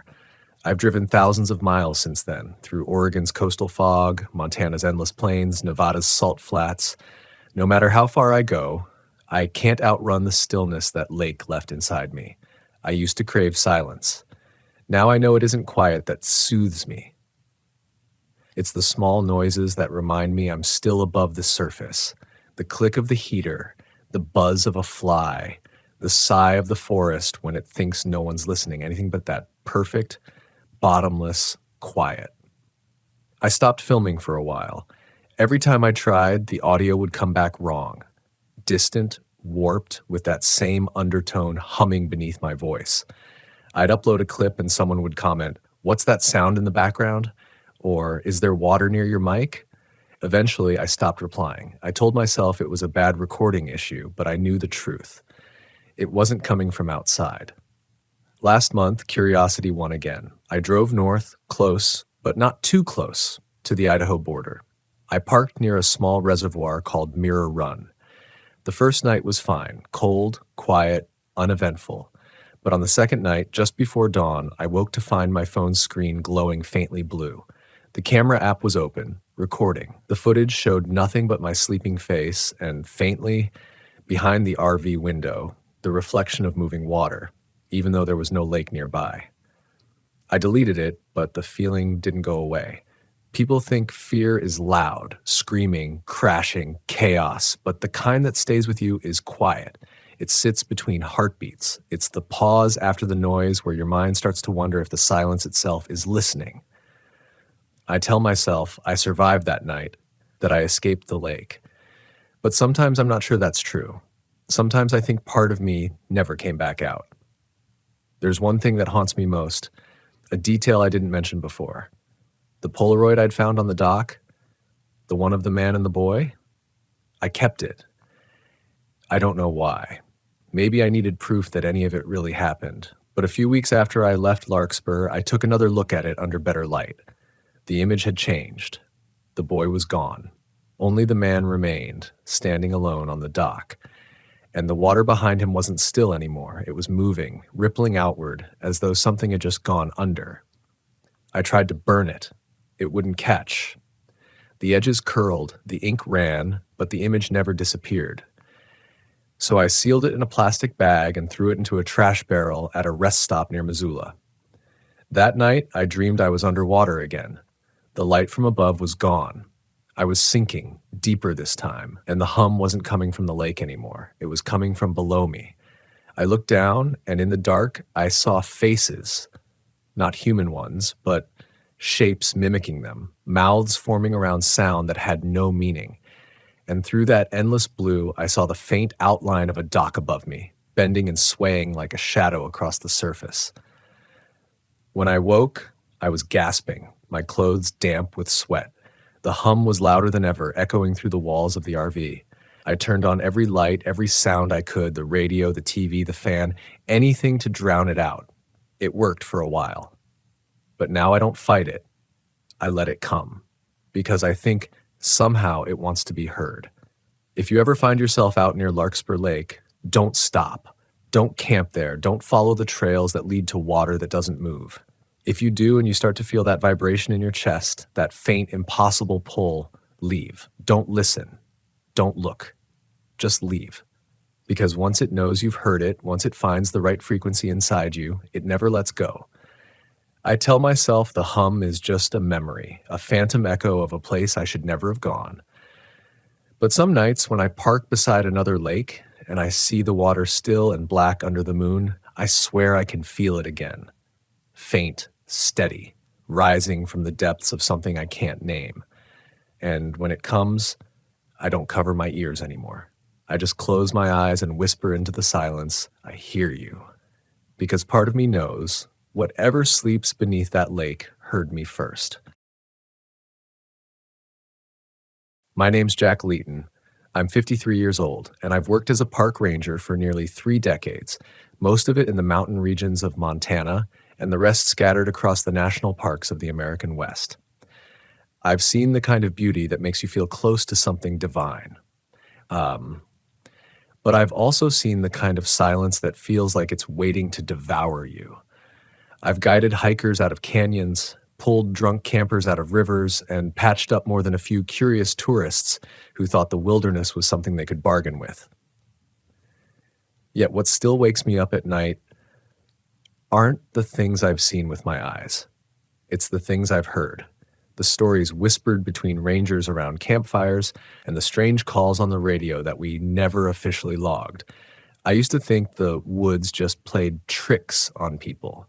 Light, echo, wind, all conspiring to make you think there's something out there. Until I started noticing patterns, the same locations, the same kind of disappearances, the same sounds. It started one summer when I was stationed near Glacier National Park, a remote campground off the old service road called Larch Hollow, closed to the public for nearly 10 years. The department reopened it as part of a wilderness expansion plan, and they sent me to check its conditions.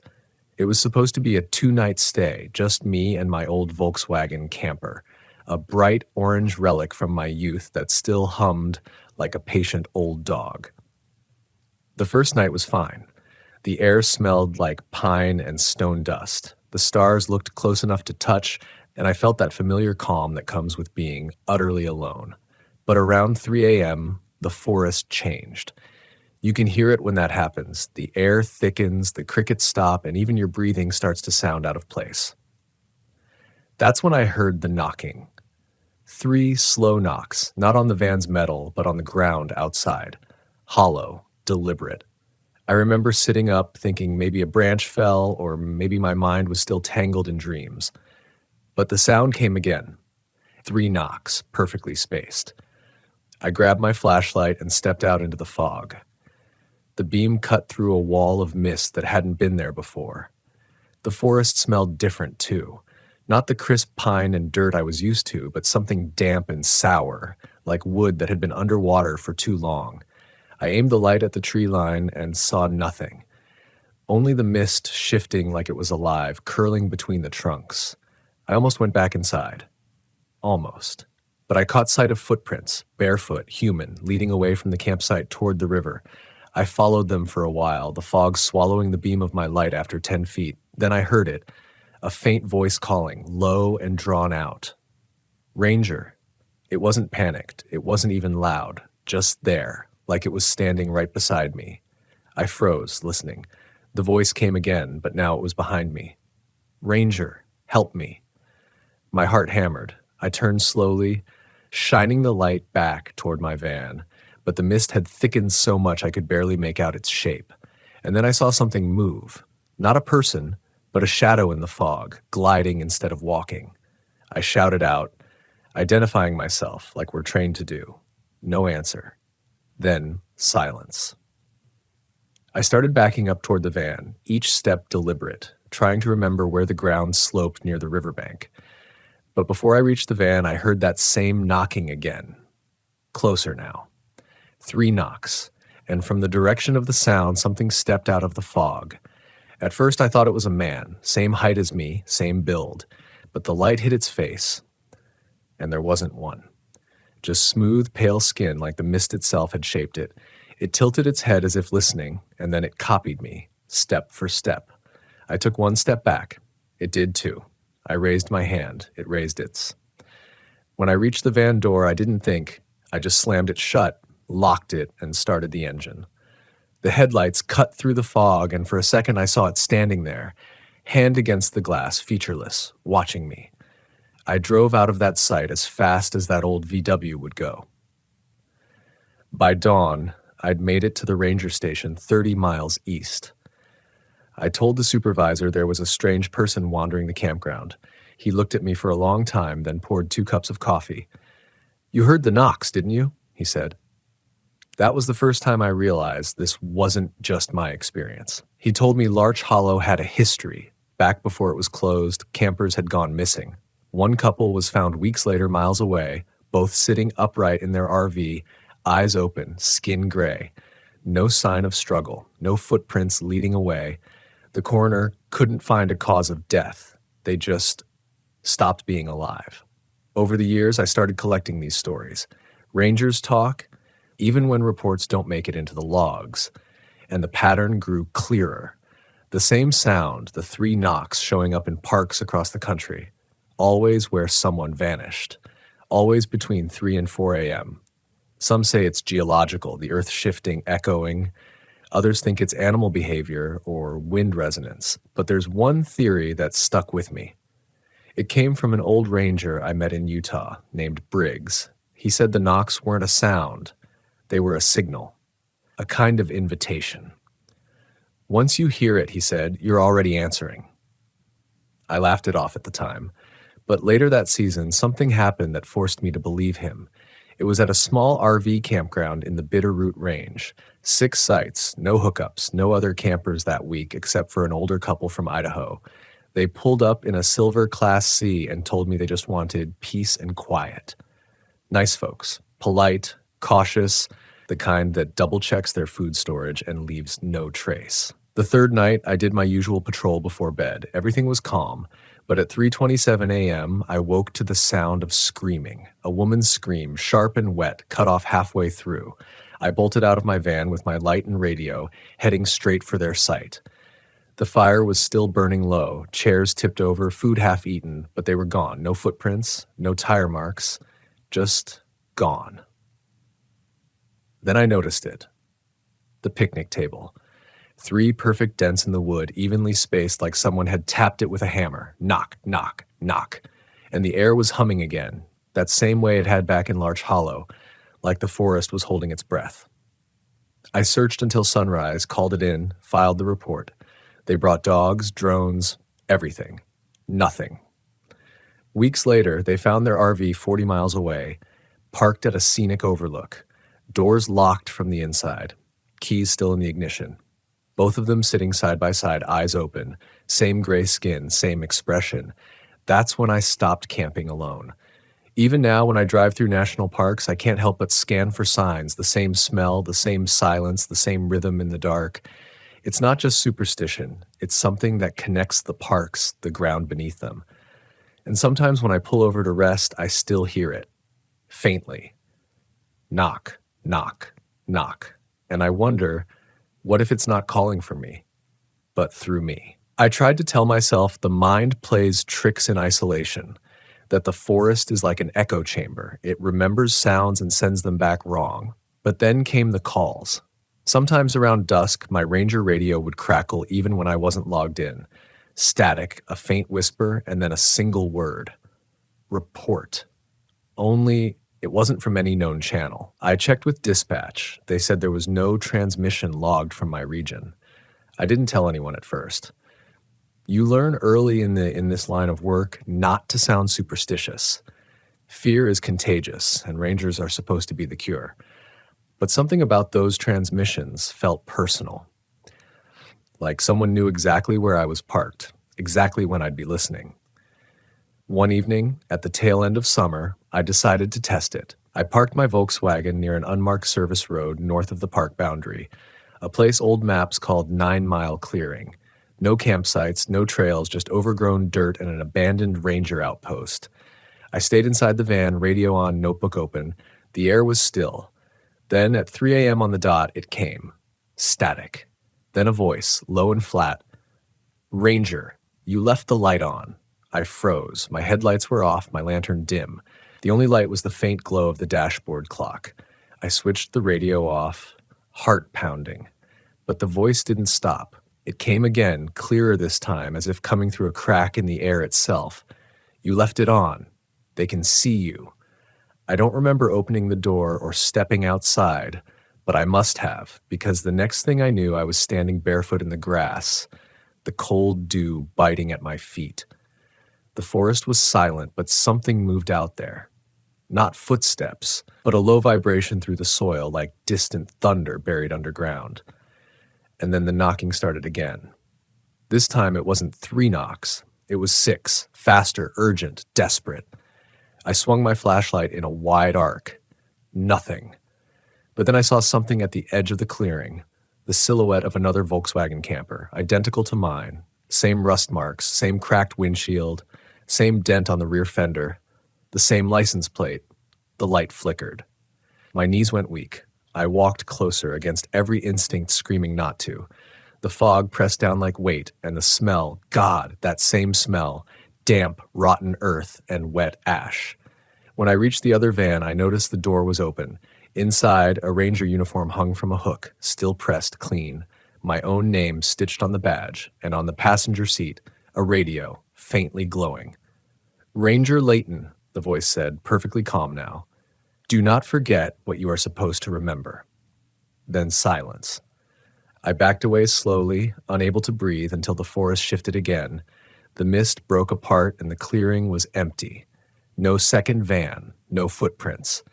Just me, standing in the dark with the taste of iron in my mouth and a pounding in my chest that wouldn't stop for hours. When I got back to the station, I found Briggs waiting for me. The same old ranger who'd told me about the knocks. He looked at me and said, "You've seen it now, haven't you?" I didn't answer. He told me something that has stuck with me ever since. Every park has its own keeper. Not the kind with a badge, but something older. Something that remembers who walks its ground. When you stay long enough, you stop being a guest. You become part of the record. Part of the record. That phrase kept echoing in my head, especially because of what I found later, the missing persons logs. Most people never see those in full. But rangers do, and sometimes you notice certain names repeat. Not exactly the same, but close. Same initials, same dates, different parks. Almost like someone keeps rewriting the same story, over and over again. Years passed. I transferred parks. I tried to forget. But fear doesn't vanish. It just finds new ground. 2 summers ago, I was assigned to a small RV park on the edge of Yellowstone, a quiet, out-of-the-way site where tourists rarely linger. My job was simple: check fire permits, monitor wildlife activity, and keep an eye out for bears near the river trail. Easy work. Until one evening, a man in his 60s arrived in a battered Winnebago. He introduced himself as Harold, said he used to be a ranger back when the uniforms were green and the rules were simple. There was something about him. Too calm, too sure. That night, I saw him sitting by his campfire, staring at the woods without blinking. Around midnight, I walked past to make sure he was all right. He smiled, nodded, said, "It's coming up the hill again." I asked what he meant. He pointed toward the tree line. "You'll hear it soon. 3 knocks, always 3, unless it's found someone." He spoke like a man remembering an old friend. Then, as I walked back toward my van, I heard it. Knock, knock, knock. The sound carried through the trees like it was being struck into the earth itself. The rhythm was slow, steady, like the heartbeat of the forest. When I looked back, Harold was gone. His fire burned out. His Winnebago doors wide open. Inside, I found a ranger badge lying on the driver's seat. His name tag said Harold Briggs. I drove all the way to the next station before sunrise. They said there was no one registered under that name. No Winnebago either. The site was empty, just grass flattened where the tires had been. Since then, I've stopped trying to rationalize what I've seen. Some things out here don't fit in reports. They don't belong to reason. I've started keeping an audio log, not for the department, but for myself, because if something ever happens to me, I want the truth to exist somewhere, even if it sounds insane. Every log begins the same way: the date, the location, the weather, and the sound I hear before it starts. Knock, knock, knock. I still camp in my old VW. It feels wrong not to, like the forest expects me to show up, to listen. Every time I hear that rhythm, I tell myself it's just the ground settling, or the wind shifting stones, or memory echoing through the trees. But sometimes when I'm half asleep, I swear I can hear a voice beneath the knocks, my own voice, whispering back. Ranger Layton, you left the light on. I started to notice that the forest didn't just change at night. It changed when I did. When I grew anxious, it grew still. When I tried to be brave, it seemed to press closer. The woods had a way of mirroring something inside me, reflecting fear in the shape of wind and shadow. There was one night I'll never forget. The night I realized the knocks weren't just a sound in the dark. They were a kind of language. I'd been camped in a stretch of wilderness near the Idaho border where the trees grow thick and the air smells of cold stone and sap. I was logging storm damage along an old trail when the weather turned fast. Thunder rolled in without lightning, the kind of storm that hums through your bones before you ever see rain. I parked the van beside a narrow ridge, close enough to shelter beneath the trees, but high enough to keep from getting flooded. The air was heavy, waiting. I kept the lantern dim, brewed coffee, and told myself I'd ride it out till morning. But sometime after midnight, I woke up to the faint rhythm again. Not 3 knocks this time, but a slow, uneven series, like someone trying to remember a song they used to know. It wasn't on the door or roof. It was underneath me. The van creaked as if something was brushing against its undercarriage. I leaned over and placed my ear to the floorboard. Knock. Pause. Knock. Knock. Long pause. Then 3 quick taps, too close together to be random. I whispered, "Who's there?" The sound stopped. I waited, heart pounding. Then, clear as day, from somewhere deep below the van, came a voice. Not human, not quite animal, more like something imitating the shape of a word without understanding it. Ranger. That one word filled the space like fog. It didn't echo, it absorbed the silence. I grabbed my flashlight, stepped outside, and dropped to my knees beside the van. The ground was soft, recently turned. Mud clung to my boots, but beneath it, the faint impression of fingers dragging toward the trees. I followed them. The deeper I went, the quieter the storm became, until the only sound left was the low hiss of wind through the branches. Then, ahead of me, a faint glow. Not fire, not electric. It pulsed, slow and white, like light seen through water. It was coming from the base of a fallen pine. Someone had carved something into the bark, deep enough to strip it down to raw wood. A series of symbols arranged in a pattern I didn't recognize. 3 dots, a line, 3 more dots. Beneath it, an old ranger patch, pinned into the bark with a rusted knife. It was Briggs's badge. I reached out, and the ground beneath me shifted. My foot sank several inches, the soil giving way like it was breathing. A hollow space beneath. I crouched and shined my light into the opening. There were bones down there. Not animal. Not complete either, just fragments arranged in that same pattern. 3. 1. 3. I fell backward, scrambling away. The forest seemed to tilt, sound folding in on itself. For a moment I thought I could hear dozens of voices whispering through the wind, all saying the same thing, over and over. Do not forget what you're supposed to remember. That was when I saw movement, not in front of me, but above. Hanging from the branches was a figure, or the shape of one, not flesh. Not smoke, just outline, a silhouette of light and mist swaying gently as if suspended from the air itself. It tilted its head the same way the faceless thing had that night in Larch Hollow. Then it raised its hand, and the forest answered. Knock, knock, knock.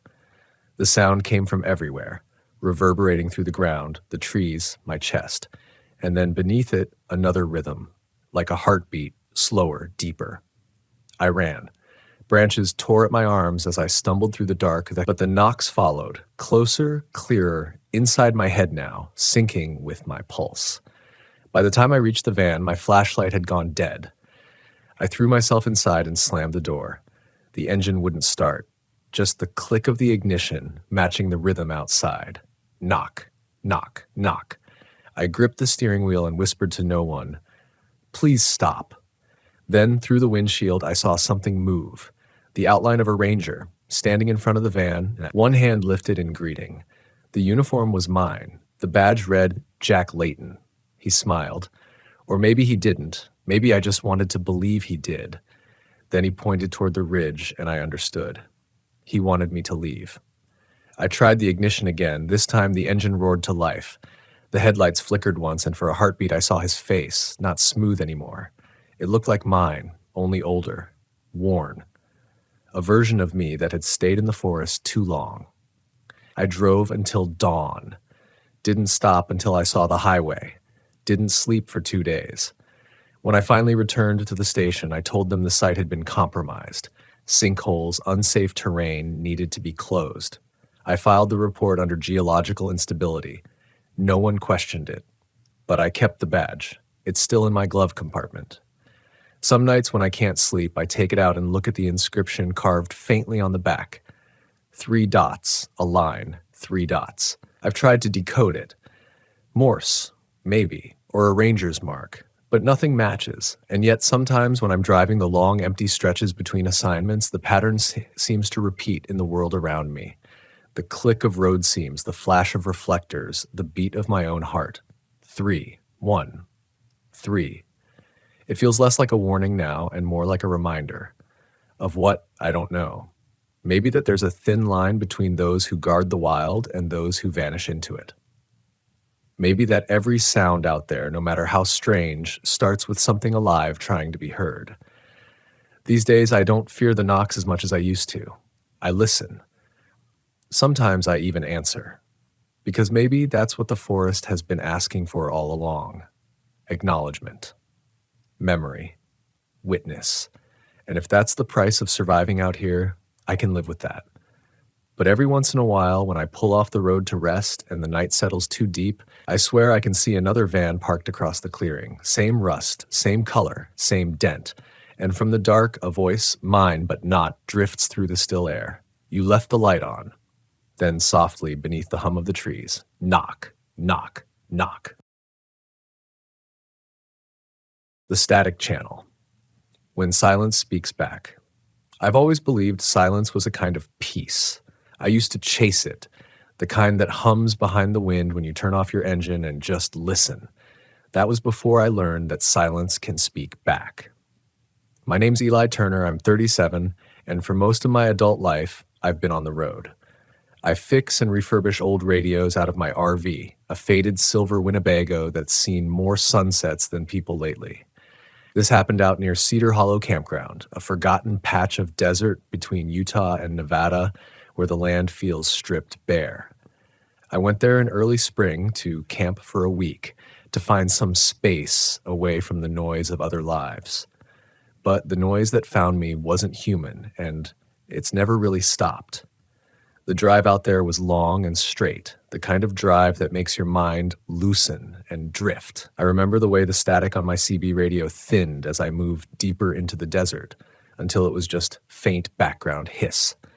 The air outside shimmered, dry and metallic. The campground itself was barely marked, just a sign half-eaten by sun, pointing down a gravel road that looked abandoned. I liked that. I liked places where things had been left behind. There were maybe 6 sites total, each with a concrete pad and a dead picnic table, and I took the one furthest from the others. No one else was there that night. By the time I set up, the sun was almost gone. The horizon was this flat scar of orange, and everything else bled into gray. I remember thinking how quiet it was, not peaceful quiet, but something heavier, like the air itself was waiting. I turned on my portable shortwave radio, half out of habit, half for company. I like to scan through the bands, see what strange signals bounce off the ionosphere. It's like eavesdropping on ghosts. That night, around 11 p.m., I found something on a frequency I didn't recognize, 109.6 megahertz. At first, it was just static, a constant hum. But as I listened, I could swear the pattern changed. It began to pulse like a slow heartbeat. Then came a voice, barely audible, like someone whispering through a wall of sand.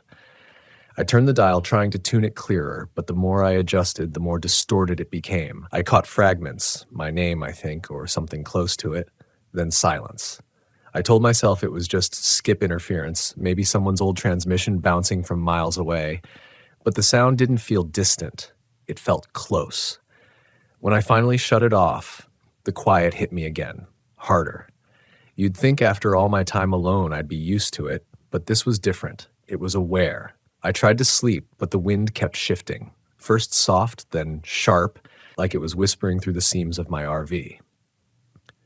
Around 2 a.m., I woke up to a faint clicking sound. I thought it was just the water heater, or maybe the metal contracting in the cool air. But it wasn't mechanical. It came in bursts. Click, click, click, click, click, click, almost like code. I got up and looked through the front window. The desert stretched out like a blank canvas under the moonlight, not a single movement anywhere. The clicking stopped. Then, from the corner of my eye, I saw the radio light flicker on, by itself, just for a second. The same channel number flashed, 109.6. I stood there, waiting for the next sound, but nothing came. I didn't sleep much after that. When morning came, I tried to shake it off. You can't spend too much time alone without your mind playing tricks on you. I made coffee, took a walk around the empty sites, listened to the gravel crunch under my boots. The silence in the desert has its own rhythm. No birds, no running water, just the low hum of heat rising off rock. But that day, the air carried something else, a faint electric buzz that I couldn't place. It made my fillings ache. That afternoon, I climbed up one of the small ridges overlooking the campground.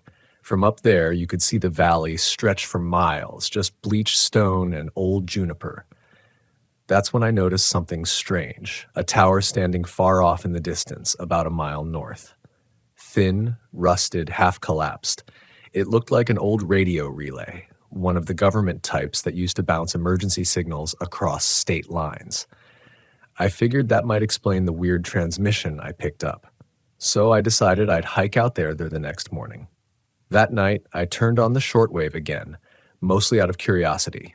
I scanned through the usual frequencies, NOAA weather, a few ham operators, then back to 109.6. At first, nothing. Then, faintly, I heard breathing.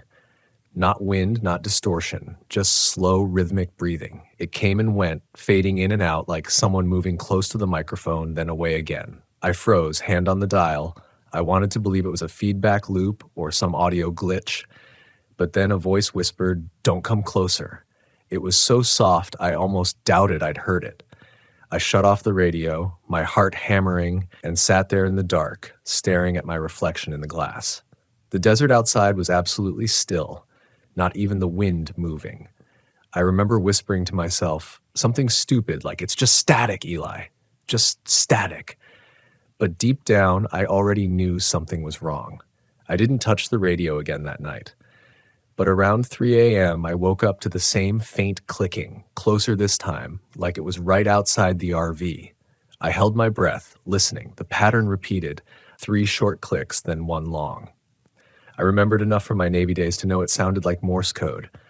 My stomach dropped when I realized what it was spelling. It wasn't random. It was my name. I flicked on the cabin light and stepped outside. The cold hit me hard. The desert was silver blue under the moon, everything sharp and still. I walked slowly around the RV, flashlight cutting through the dust. Nothing. No footprints. No animals. The clicking stopped. When I turned back toward the RV, I saw the reflection in my windshield. A shape standing still, maybe 30 feet behind me. Tall, unmoving, almost blending into the shadows. For a split second, I thought it was just a trick of the light, maybe a cactus or a post. But then it shifted, not a step, more like a shimmer, and I saw it tilt its head. I dropped the flashlight. By the time I picked it up again, the shape was gone. I didn't sleep at all after that. I sat at the dinette table until dawn, gripping my coffee mug like it could ground me. When the first light came, I packed up my gear and set out for that tower. I told myself I was doing it to prove it was all in my head, that the signal had a normal source. But there was another reason too. I needed to know if someone out there had been watching me. The walk out took about 40 minutes. The desert heat built fast, and by the time I reached the base of the tower, my shirt was stuck to my back. The structure was maybe 30 feet tall, half collapsed, the metal bent and rusted.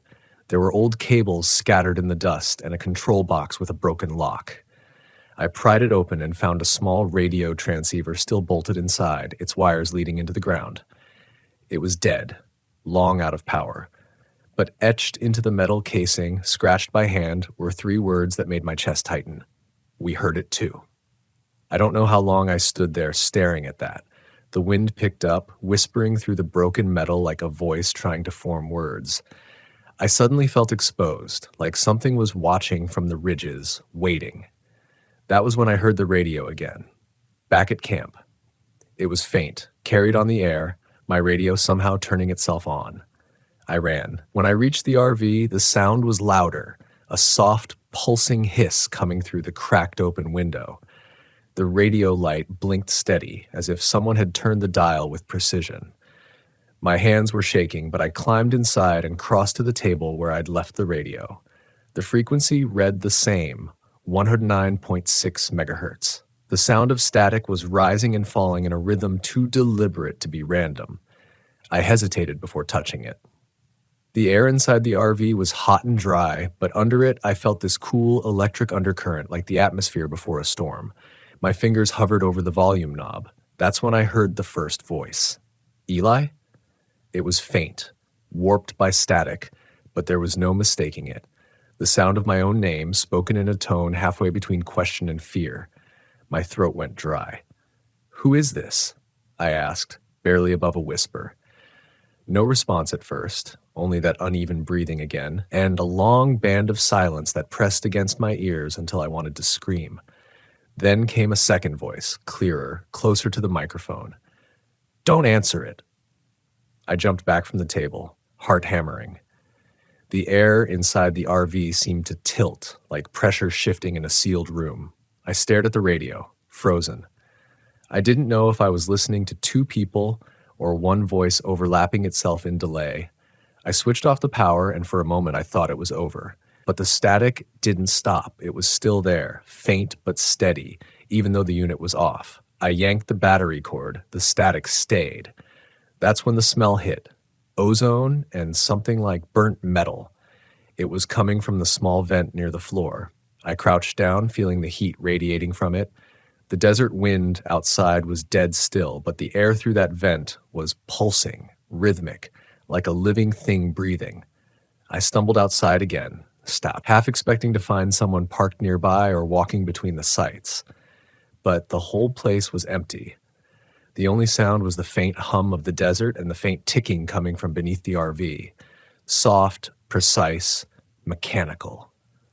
I crouched low and lifted the edge of the tarp skirt I kept tied along the bottom.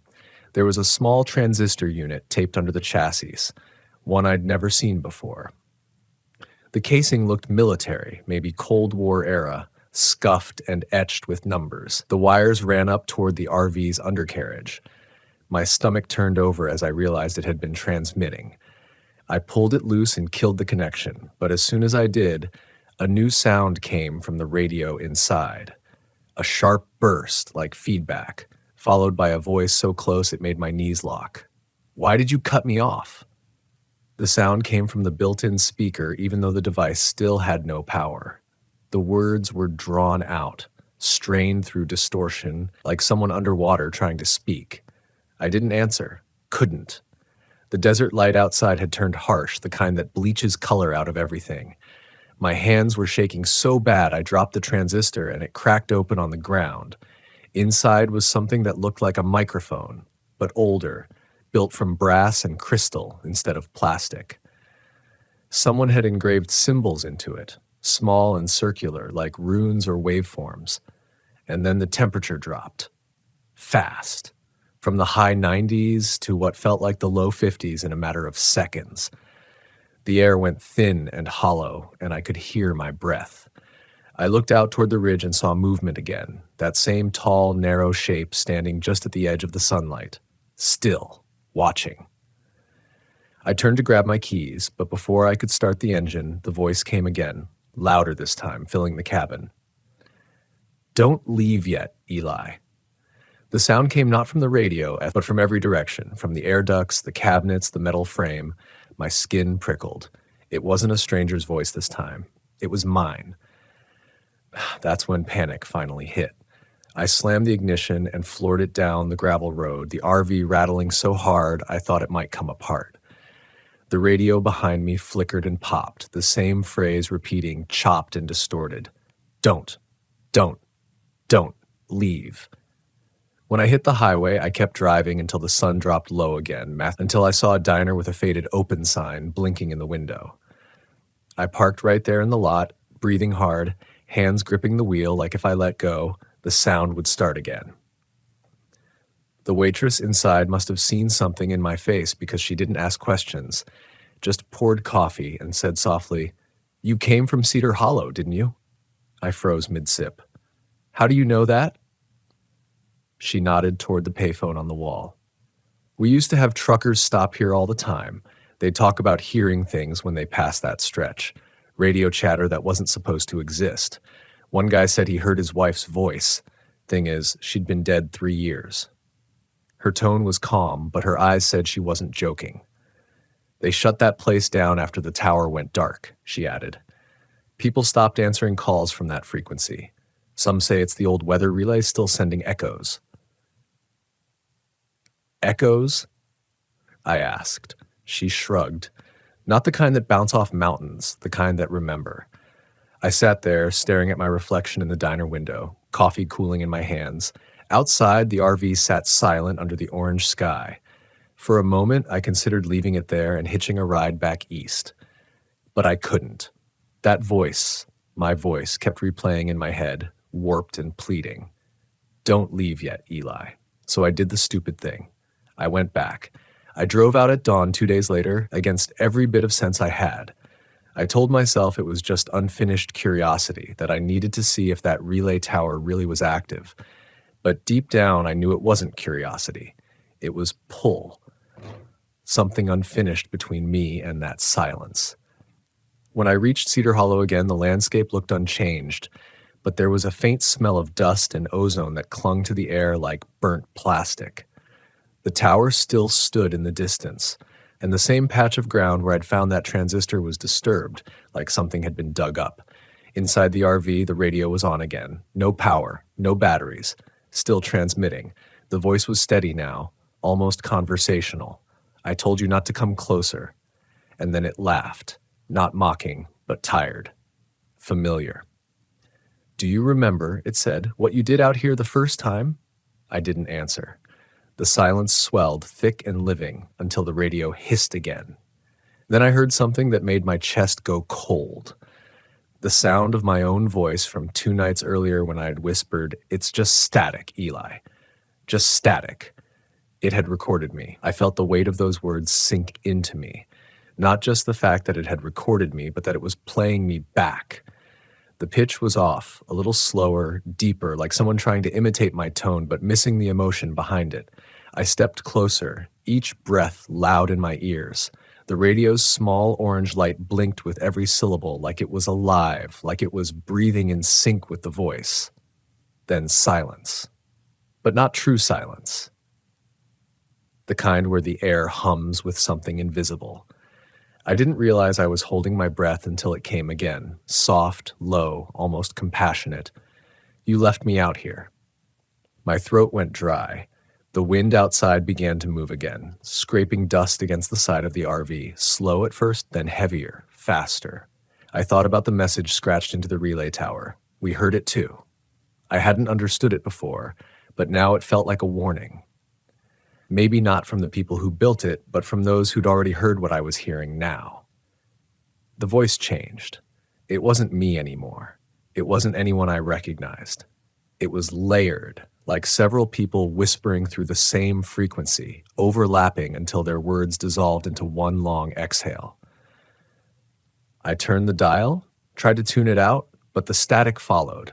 No matter what frequency I turned to, it stayed right there beneath the surface, hissing softly like sand sliding down glass. That was when the reflection moved. I caught it in the window above the counter, the faint outline of a person standing right behind me. My chest tightened. I turned fast, but there was no one there, only the shape of the radio light flickering against the opposite wall. And then the smell came again. Ozone, but sharper this time, mixed with something sweet, rotten. It filled the space so fast it made my eyes water. My skin began to tingle, that same electric prickle as before, and my ears started to pop like I was ascending in altitude. I realized then that it wasn't just sound, it was pressure. The static wasn't random, it was vibrating through the air, pressing in from all sides. I stumbled out the door, half blinded by sunlight. The desert was glaring white, heat waves rising in slow motion, but there was something wrong with the air. The horizon shimmered in odd ways, warping slightly, like I was seeing through a pane of glass that was bending under strain. The wind carried a low, pulsing sound, not mechanical, not natural. It was like a heartbeat buried under layers of distance. I followed it. Every instinct screamed at me to drive, to leave. But I couldn't. There's this thing that happens when you spend too long alone. Your fear starts sounding like logic. You convince yourself you're in control, that what's happening is still explainable, stuff just one step away from clarity. I kept walking toward the ridge where I'd first seen that figure. The higher I climbed, the stronger the pulse became. At the top, the desert opened wide beneath me. I could see my RV far below, small and fragile, and next to it, a shape that hadn't been there before. It was like the outline of a person, but thinner, drawn in faint distortion, like heat mirage shaped into form. It was facing my RV, facing me. Then the radio inside started playing again. I could hear it all the way from up there, loud, broken through static. My voice pleading, "Stop, please stop." I froze. That wasn't from tonight. That was me from right now. It was playing what I hadn't said yet. The sound cut out in a hard snap. My knees almost buckled. The wind went dead still again, the whole desert holding its breath. I could hear the faint whine of electricity in my teeth. Then came the static. Not from the RV, from everywhere. The sand, the sky, the rocks. It was like the entire landscape had turned into one enormous speaker. The air shimmered, and that same voice, the one that had copied mine, came through again, stretched thin, mechanical, and slow. Do you know what silence really is? It felt like it was inside my head, not just in the air. I pressed my hands over my ears, but it didn't stop. The voice kept talking, calm, deliberate, like it was teaching something. It's not absence, it's memory. The world never forgets the sound it used to hold. Something moved below the ridge, a dark flicker near the RV, then another one behind it, then another. Shapes forming from the heat, wavering, all facing the same direction, upward. I ran, half sliding, half falling down the slope, rocks cutting my palms. My breath came ragged. I didn't look back until I reached the flat. The RV door was wide open now, swaying slightly in the breeze. The static had grown faint again, almost like it was receding. For a moment, I thought it was over. Then the door slammed shut by itself. I stopped dead. My whole body wanted to turn and run, but something in me, some mix of fear and defiance, forced me forward. I climbed the steps, pushed open the door, and the first thing I saw made me freeze. The radio wasn't on the table anymore. It was on the bed. And next to it, someone had written in the dust of the window above it, "We never left." My mouth went dry. I stepped closer, heart pounding so loud I could barely hear. The radio light blinked again, once, twice, then stayed solid. A voice came through, faint, trembling. I tried to leave too. It was different this time, male, old, exhausted. I grabbed the mic and whispered, "Who are you?" Static. Then, Operator 9, Relay Unit, Cedar Hollow, 1976. My stomach turned. That was nearly 50 years ago. "You're saying you worked at the tower?" Long pause. Then, "We listened too long." The words came like a confession. "What is it?"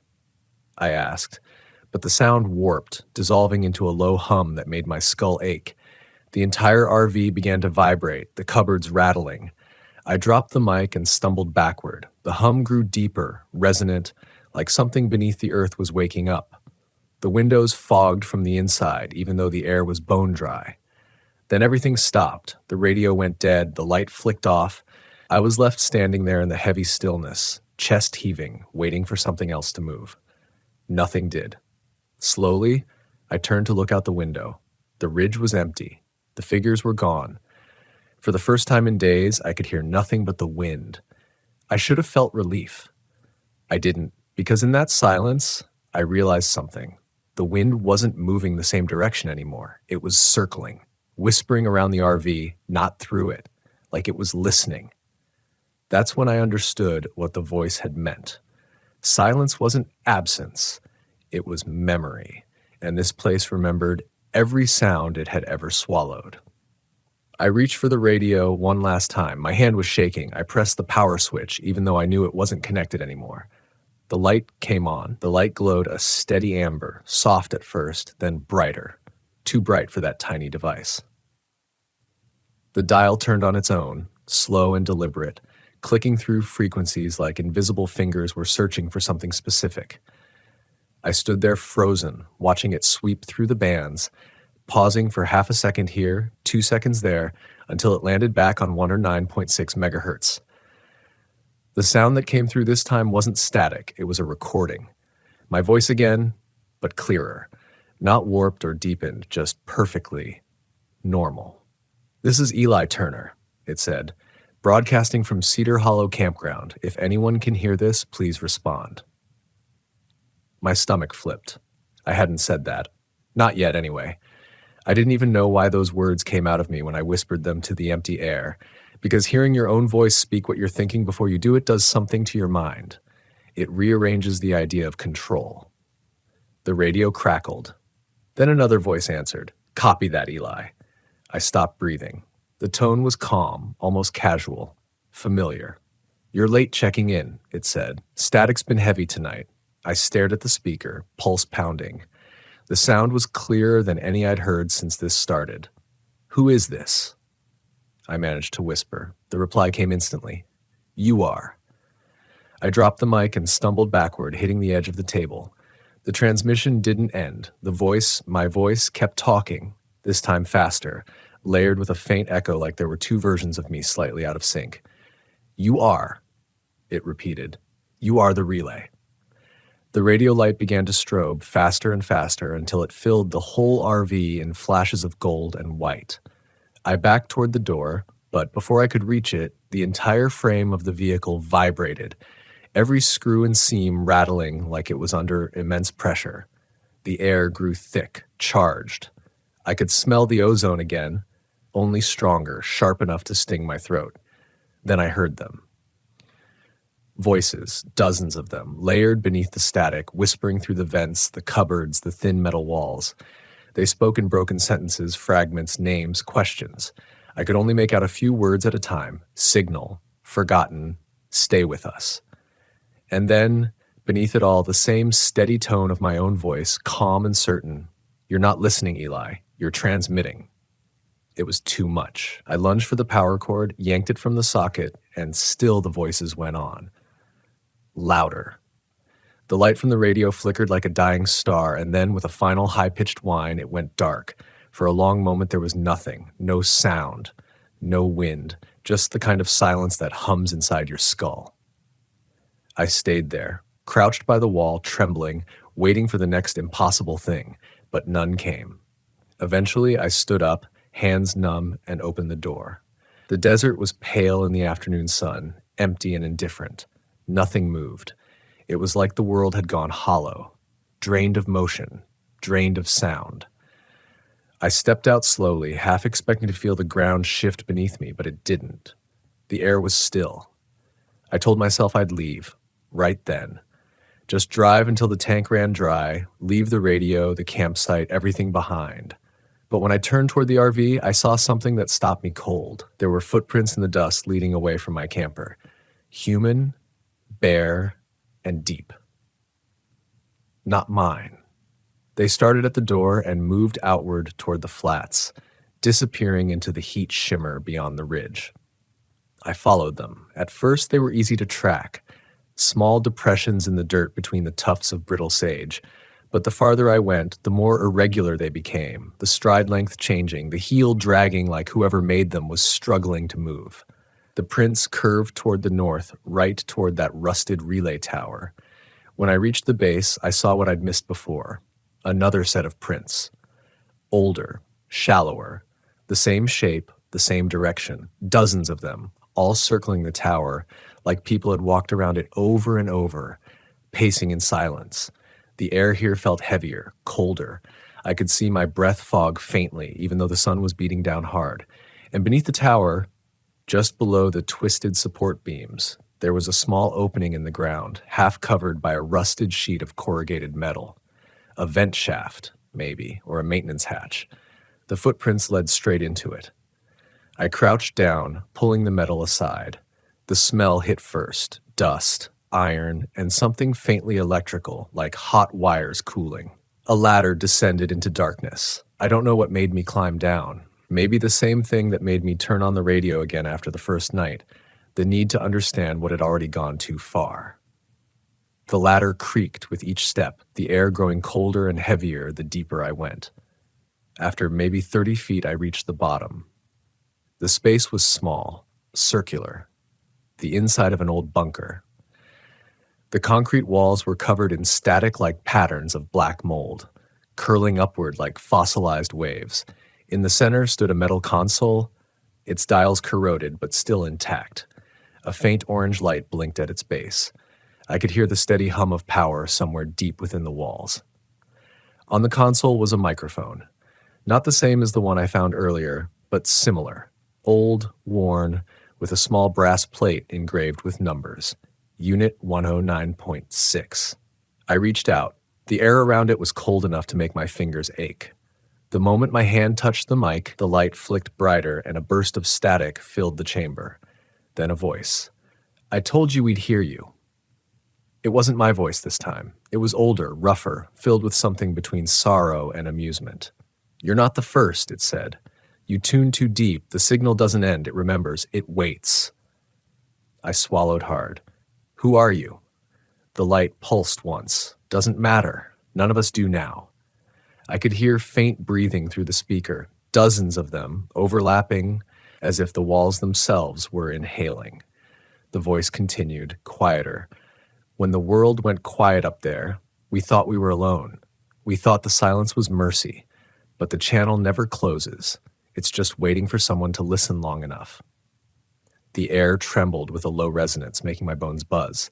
The voice spoke again, fading in and out like a dying signal. "You've been talking to yourself, Eli, but you're not alone. None of us ever were." And then, faintly, under the static, came a whisper, one I recognized instantly because it was my own. "Don't come closer." The light died. Everything went dark. I don't remember opening my eyes that morning so much as realizing I was already awake. Staring at the ceiling of the RV, my chest heavy and hollow like I'd been holding my breath in my sleep.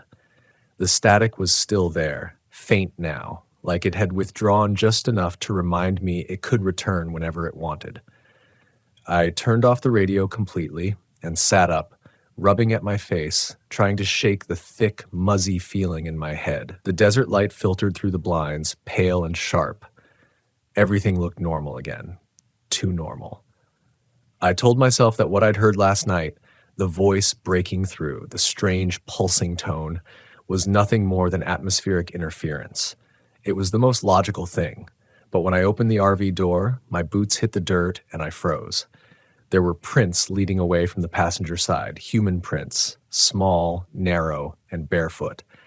They circled the RV once, then vanished a few yards out where the hardpan began. No other vehicle had come through. I would have heard an engine for miles. The wind had shifted east, carrying that dry electric taste in the air again. I knelt, tracing one of the prints with my finger. It was faint, but real. My stomach twisted with the thought that someone or something had been close enough to touch the metal skin of the RV while I slept. I scanned the horizon. Nothing but white dust and low mesas. The silence out there was enormous, almost physical. It pressed against my ears until I could hear my pulse. I packed up faster than I ever had in my life. My plan was to drive south, hit the main road again, maybe find a town and shake off the nerves. But when I tried to start the engine, the battery barely coughed. It wasn't dead, it was drained, like something had been drawing power all night. My hands started to sweat. I checked the connections, the terminals, nothing wrong. The auxiliary battery for the radio system was completely flat too. I climbed inside, grabbed the hand crank emergency radio I kept for weather updates, and gave it a few turns. It sputtered to life with that familiar hiss, a comfort in its simplicity. But as I turned the dial, looking for any frequency that wasn't empty static, the sound thickened. That same low, rhythmic pulse hiding beneath the noise. It wasn't broadcasting from far away. It was close. I dropped the radio onto the passenger seat like it had burned me. The sun climbed higher, and with it came heat. Dry, relentless. I opened every window, hoping air movement might clear the strange pressure in the RV. That's when I saw it, a thin line of black smoke rising maybe a mile off, out past a shallow ridge. I told myself it was another camper. Maybe someone had a signal fire or a busted generator. Anything human would have been a relief at that point. I filled a canteen, slung my pack, and started walking. The sand was soft underfoot, shimmering with heat. I moved slower than I expected to. Each step felt uncertain, like I was walking through something thicker than air. When I finally reached the ridge, I crouched low and peeked over. There was a clearing below, a flat patch of pale ground surrounded by dry brush. And in the center sat what looked like another RV, older than mine by decades, its paint peeled and scorched, windows blackened. The smoke came from a small metal barrel beside it, smoldering with something acrid. I should have turned back right there. But the silence, that awful, complete silence, made me feel like if I didn't go check, it would swallow me whole. I approached slowly, calling out, "Hello? You all right out here?" No answer. The closer I got, the more I noticed the details. The license plate had been sanded smooth. The door hung open slightly. Inside, through the narrow crack, I could see shelves lined with equipment, radios, stacks of cassettes, a tangled mess of wires running across the floor like veins. There was a smell inside that I couldn't place. Metallic, burnt. Underneath it, something faintly sweet, like overheated plastic. I called out again, quieter this time. Still nothing. I stepped up onto the little metal stair and reached for the door handle. The instant I touched it, a sound cracked through the air, a pop like a speaker coming to life. Every radio inside the ruined RV flickered on at once, blasting static. The sound wasn't loud in the normal sense. It was low, vibrating through the chest like it was tuned to the frequency of my heartbeat. I stumbled back, nearly tripping down the step. Then, through the noise, a voice pushed through, distorted, warped, but human. "Don't listen." It stuttered, repeated, then bled into the static again. I froze, waiting for it to say something else. After a few seconds, another phrase, "It hears you." That was enough. I ran. I didn't care how far it was back to my own rig. I didn't stop until the RV's dull white body appeared in the distance. When I reached it, the first thing I saw was the radio, the one I'd left on the passenger seat, turned back on. The dial was spinning by itself, cycling through dead stations. The air felt heavy, like the sky itself was leaning closer. I turned everything off, the radio, the batteries, the emergency crank, and sat outside, back against the door, trying to breathe. The desert was so still it made my ears ring. But even through that stillness, I could swear I heard something whispering through the static of the wind. Not words exactly, but a pattern. A rhythm. I stayed like that until sunset. Then, for the first time, I thought about leaving everything behind. Just walking. But where do you walk when silence itself is watching? I waited for night to fall, the horizon swallowing the last band of red light, and I told myself that when morning came, I'd try the ignition again. Sleep didn't come easy. The desert seemed alive now, humming faintly under the wind like the ground itself was breathing. Every so often, I'd hear a faint, sharp crack, like static discharging right outside the RV walls. I counted the seconds between them. 32 seconds, then 40, then 27. It was irregular, but not random. It was almost like someone was responding. When the radio came on by itself again, I didn't move. The dial clicked, the volume turned up, and then that voice, clearer now, soft, almost familiar, said my name. Ethan. I hadn't told anyone I was coming out here. The voice paused, the silence so deep it made the next sound unbearable. You shouldn't have listened. The last thing I remember before everything went black was the faint echo of static, like applause in a room I couldn't see. When I came to, the light outside had changed. It was morning again. I could tell by the dull white glow leaking through the curtains, but something about the air felt wrong. Heavier, thicker, like the world was full of noise that wasn't quite sound. My mouth was dry, and every breath tasted faintly metallic, as if I'd spent the night breathing copper dust. For a while, I didn't move. My body ached as if I'd been tensed for hours. Then the silence settled in, deep, bottomless. Even the wind was gone. I sat up, my head pounding, and realized the radio was off. Everything was. The power lights on the dashboard were dead. The auxiliary battery wasn't even clicking. When I stepped outside, the air hit me like a wall. Hot already, even this early. The prints from the night before were gone, erased by a fine coating of dust that hadn't been there yesterday. I turned a slow circle. The horizon looked, but the shapes of the messes felt altered somehow. Like the landscape had shifted half a degree overnight. I checked the generator, turned the key, but it wouldn't start. Not even a cough this time. It felt like everything electrical around me had been emptied. I reached for my phone out of instinct, though I knew there was no signal here. The screen stayed black. It was like something had leached the charge from every device, every cell. That's when I heard it again. The faint pop of static. Not from the radio, from outside across the flat. I turned toward the sound and froze. Down near the ridge, in the same direction as the burned RV, stood a figure. Too far to see clearly, but I could tell it was a person.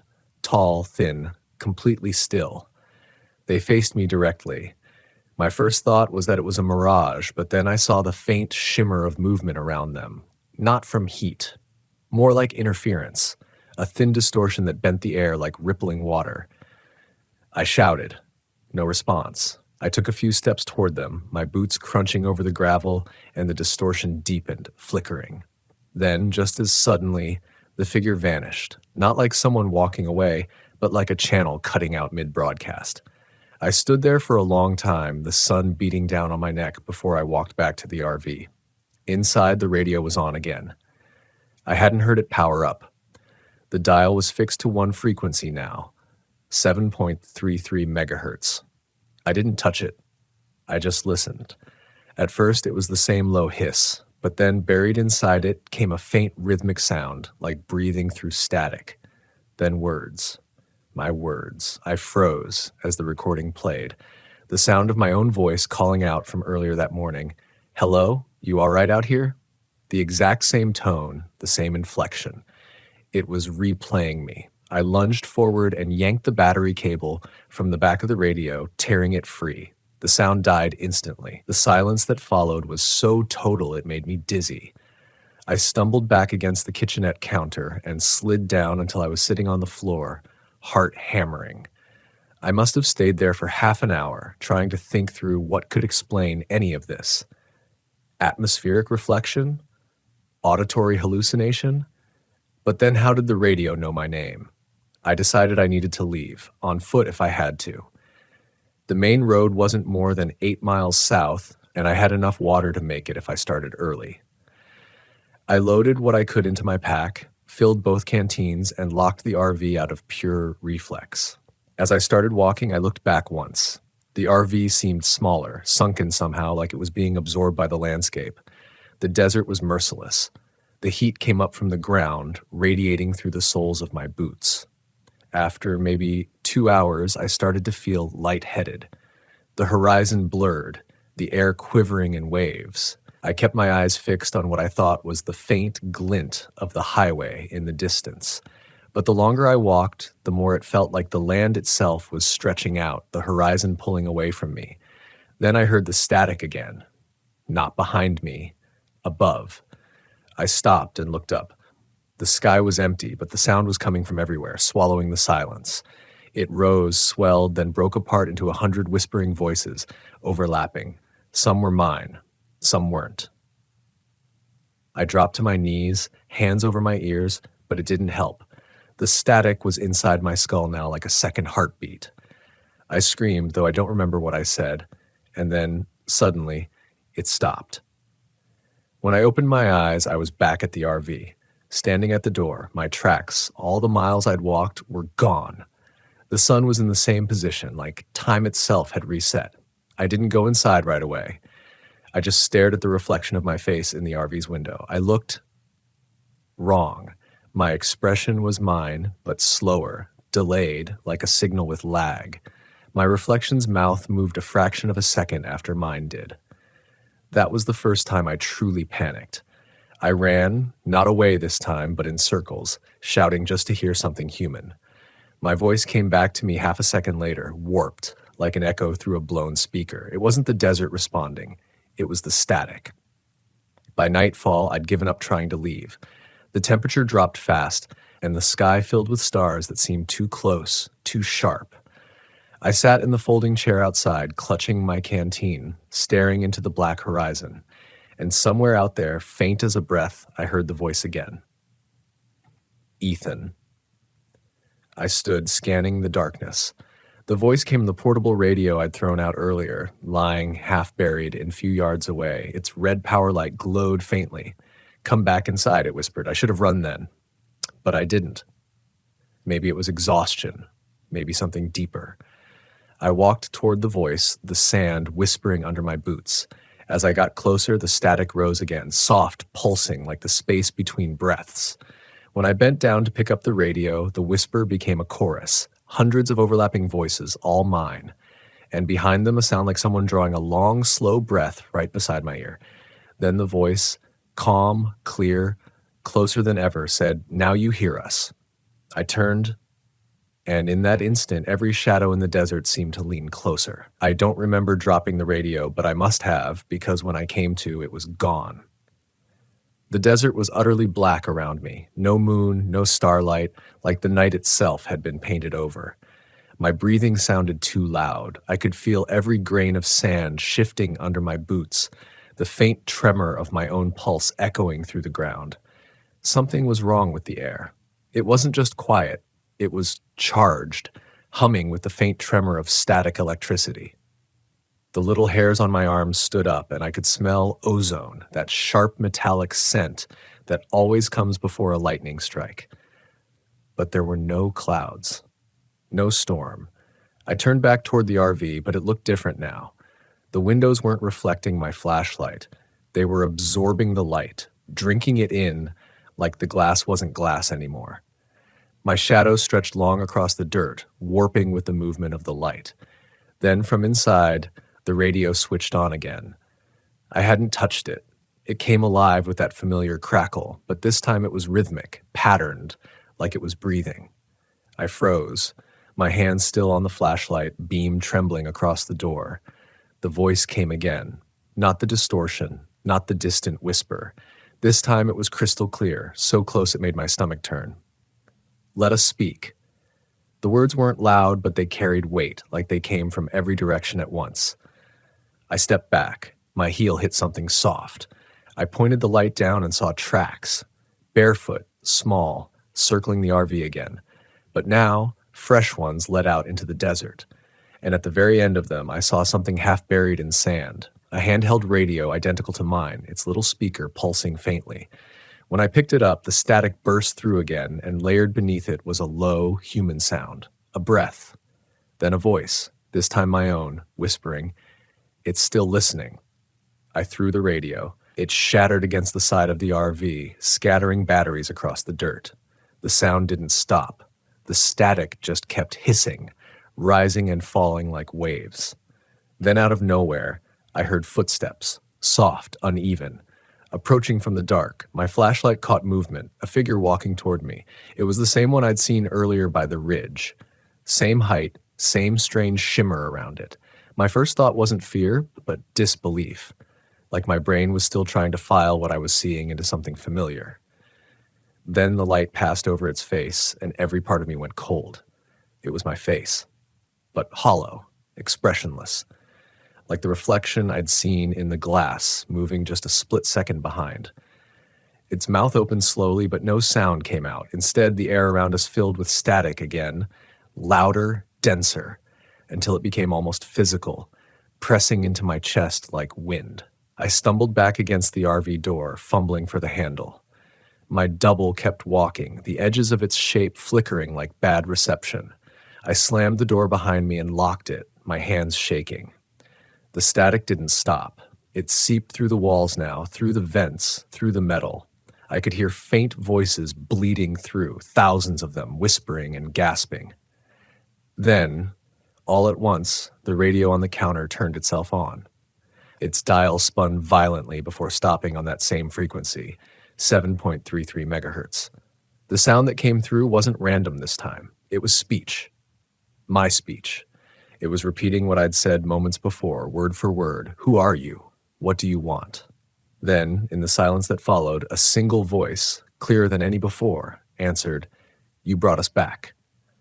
The lights flickered once, twice, and went dead. The RV filled with a faint blue glow, like television static. I backed away from the counter, bumping into the door. My reflection in the small microwave door looked wrong again, delayed, distorted, but this time, its expression wasn't mine. It smiled. That's when the walls began to hum, low, vibrating like the entire RV was caught in a feedback loop. My vision blurred. The static grew into a roar. I dropped to my knees, pressing my hands over my ears, but the sound was inside me now, pulsing through my bones in time with my heartbeat. Then, abruptly, silence. When I opened my eyes, everything was still.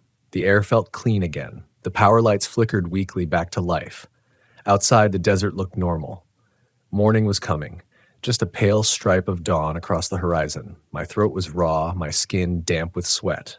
The radio was silent. For a moment, I thought it was over. I stepped outside, feeling the first weak warmth of sunlight. The world looked untouched. No footprints, no shadows, just endless sand stretching away. Then I heard it again. Not static this time, something quieter. A faint whisper carried on the breeze, almost delicate. It said my name. I turned toward the sound, heart pounding. The wind moved softly across the dunes, brushing against my ears. Then it spoke again, my voice, perfectly clear, coming from everywhere and nowhere. "Ethan, don't leave yet." Something inside me broke then. Fear, exhaustion, maybe both. I dropped to my knees in the sand, staring at the empty horizon. My head was ringing, not from noise, but from the sheer weight of silence pressing down after it. I don't remember walking back inside. I only remember sitting in the driver's seat, gripping the steering wheel like it was an anchor. I turned the key once more, and to my disbelief, the engine coughed and started. The radio came alive instantly. No static this time, just silence. Then, after a moment, a faint, rhythmic pulse, like a heartbeat, filling the cabin. I looked at the display. The dial had moved again, 7.34 megahertz. The frequency had changed by one digit. And through that quiet, through that almost perfect silence, a voice whispered, no distortion, no interference, just a calm human voice. "You're not done listening yet." The screen flickered once, and then the static began again, soft at first, then growing until it swallowed everything. That was the last transmission I remember before the desert went quiet again. But sometimes, late at night, when I park somewhere new and switch on the radio for company, the static finds me. It always starts faint, barely a hum beneath the noise, then climbs until it fills the RV like breath. And somewhere inside it, my voice always answers back.